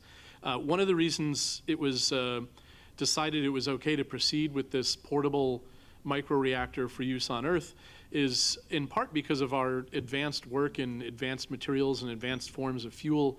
We were able to make a very high-performing fuel that maintains its integrity well beyond potential meltdown temperatures. So it's a lot safer. You don't need an exclusion zone around it the same way you would with a traditional reactor. And that in part benefits from all this work on advanced materials. And then I'll also just mention, we get a lot of students coming out of colleges applying to work for us and other nuclear companies, and the space side often gets their attention, and then they get drawn into the energy security and the climate change side, and they work on terrestrial programs too. So that's another reason why space nuclear is important. Just it also helps us with recruiting and training the next generation. Nantel? Nantel Suzuki, NASA headquarters. First, a comment for Dan, commending you for making the 4-hour drive from Pittsburgh. You probably helped Earth's climate and maybe eked out an extra verification test for the Peregrine lander at the same time. So, but question for Justin, actually. So you mentioned HALEU, high-assay low-enriched uranium, which I believe is a scarce resource. It needs to be downblended. I'm wondering how scarce. I understand DOE is planning, at least notionally, some kind of commercialization effort, but how well is that going, and is that potentially going to be a choke point? Oh, that's a great question. It's not in any way scarce enough to limit use in these space applications. One of these systems might be using, I don't know, tens, hundreds of kilograms of this. There's a large stockpile now. And like you said, in part because commercial companies want to use HALEU for advanced reactors, there's now efforts standing up in the United States to produce a new commercial supply. You can downblend it right now, but you can also just start with natural uranium and enrich it up. And I think that'll rise to meet the need perfectly fast. Okay. I just wanted to add a couple of things. First of all, with regard to landers and the longer-term mission, one notion would be landing a lander near something that already has available power. As time goes on, you don't wind up having to bring your own power to survive the night because it's available nearby, so to speak. So that's one thought. I just wanted to mention another big issue here. If you're doing scientific missions, their purpose, of course, is to get the data back. And the question is, how does it get there and what happens to it after it gets here? So one thing I can tell you is that the cloud computing companies, mine included, have now demonstrated the capability to run the bundle protocol. We put that up there. One of our staff members actually put a bundle protocol running in AWS and Azure and in the Google Cloud. So we have the ability to interact with the interplanetary network directly if that's useful, and of course to store the data. And Google and Amazon and Microsoft and others are all quite interested, I'm sure, as you must know, in helping people store and retain their data, make it more available. I have a big thing about data commons and hoping that a lot of the scientific results that come from your missions will be available for everyone to use for further research. So from my point of view, this is a big opportunity to advance the state of the art.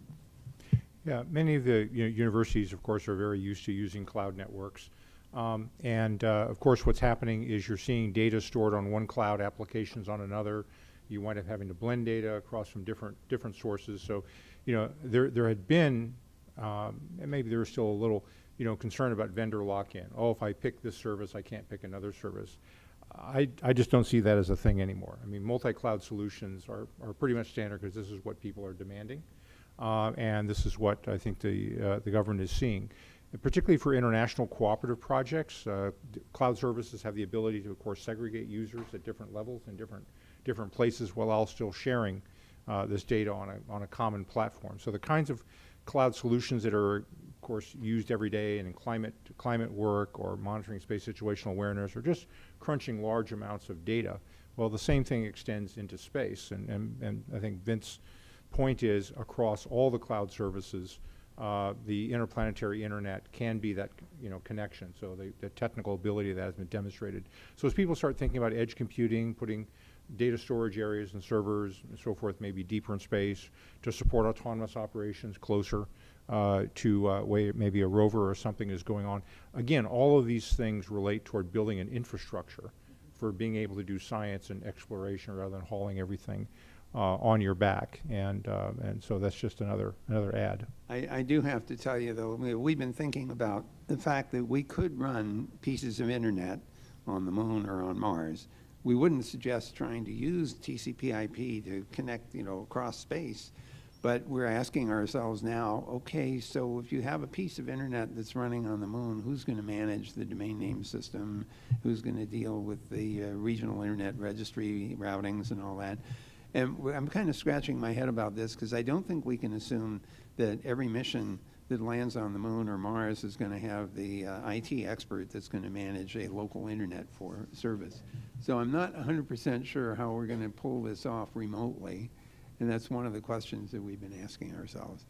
We can go down another rabbit hole about what time is it on the moon, okay? But that's another rabbit hole. Yeah, don't even go there. Okay, question. Hi, my name's Sierra Tolliver from Hampton University.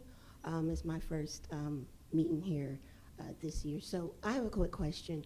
At Hampton University, we're an HBCU, so historically black college or university, and we've been pretty proud of the fact that we have the AIM mission, the only HBCU with a mission in space. But it's coming to an end, and the batteries are running out, and it's not collecting as much data, or the data collection is about to end. I was wondering, is there opportunity for HBCU to partner with commercial companies like you to think about ways of recharging it to keep it going instead of it being terminated and turning into crap on, out there, as he was saying, right? Just sitting there, just not being used. Yes, landers are kind of what we're known for, but we're an aerospace integrator and a spacecraft builder and operator, and we'd be happy to engage on that. Thank you. Okay. Time maybe for one more question, and then I will turn over to the reception. But somebody want to go for one more? You want to go to the reception? Okay. With that, thank you very much. Let's thank our panel.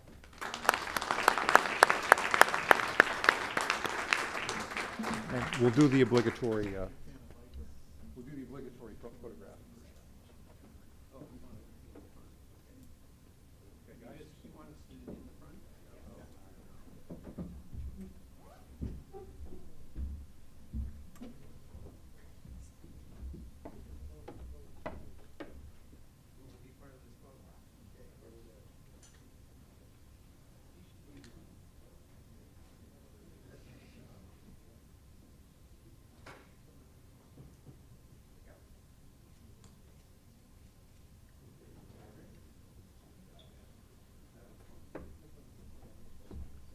Thanks, Scott.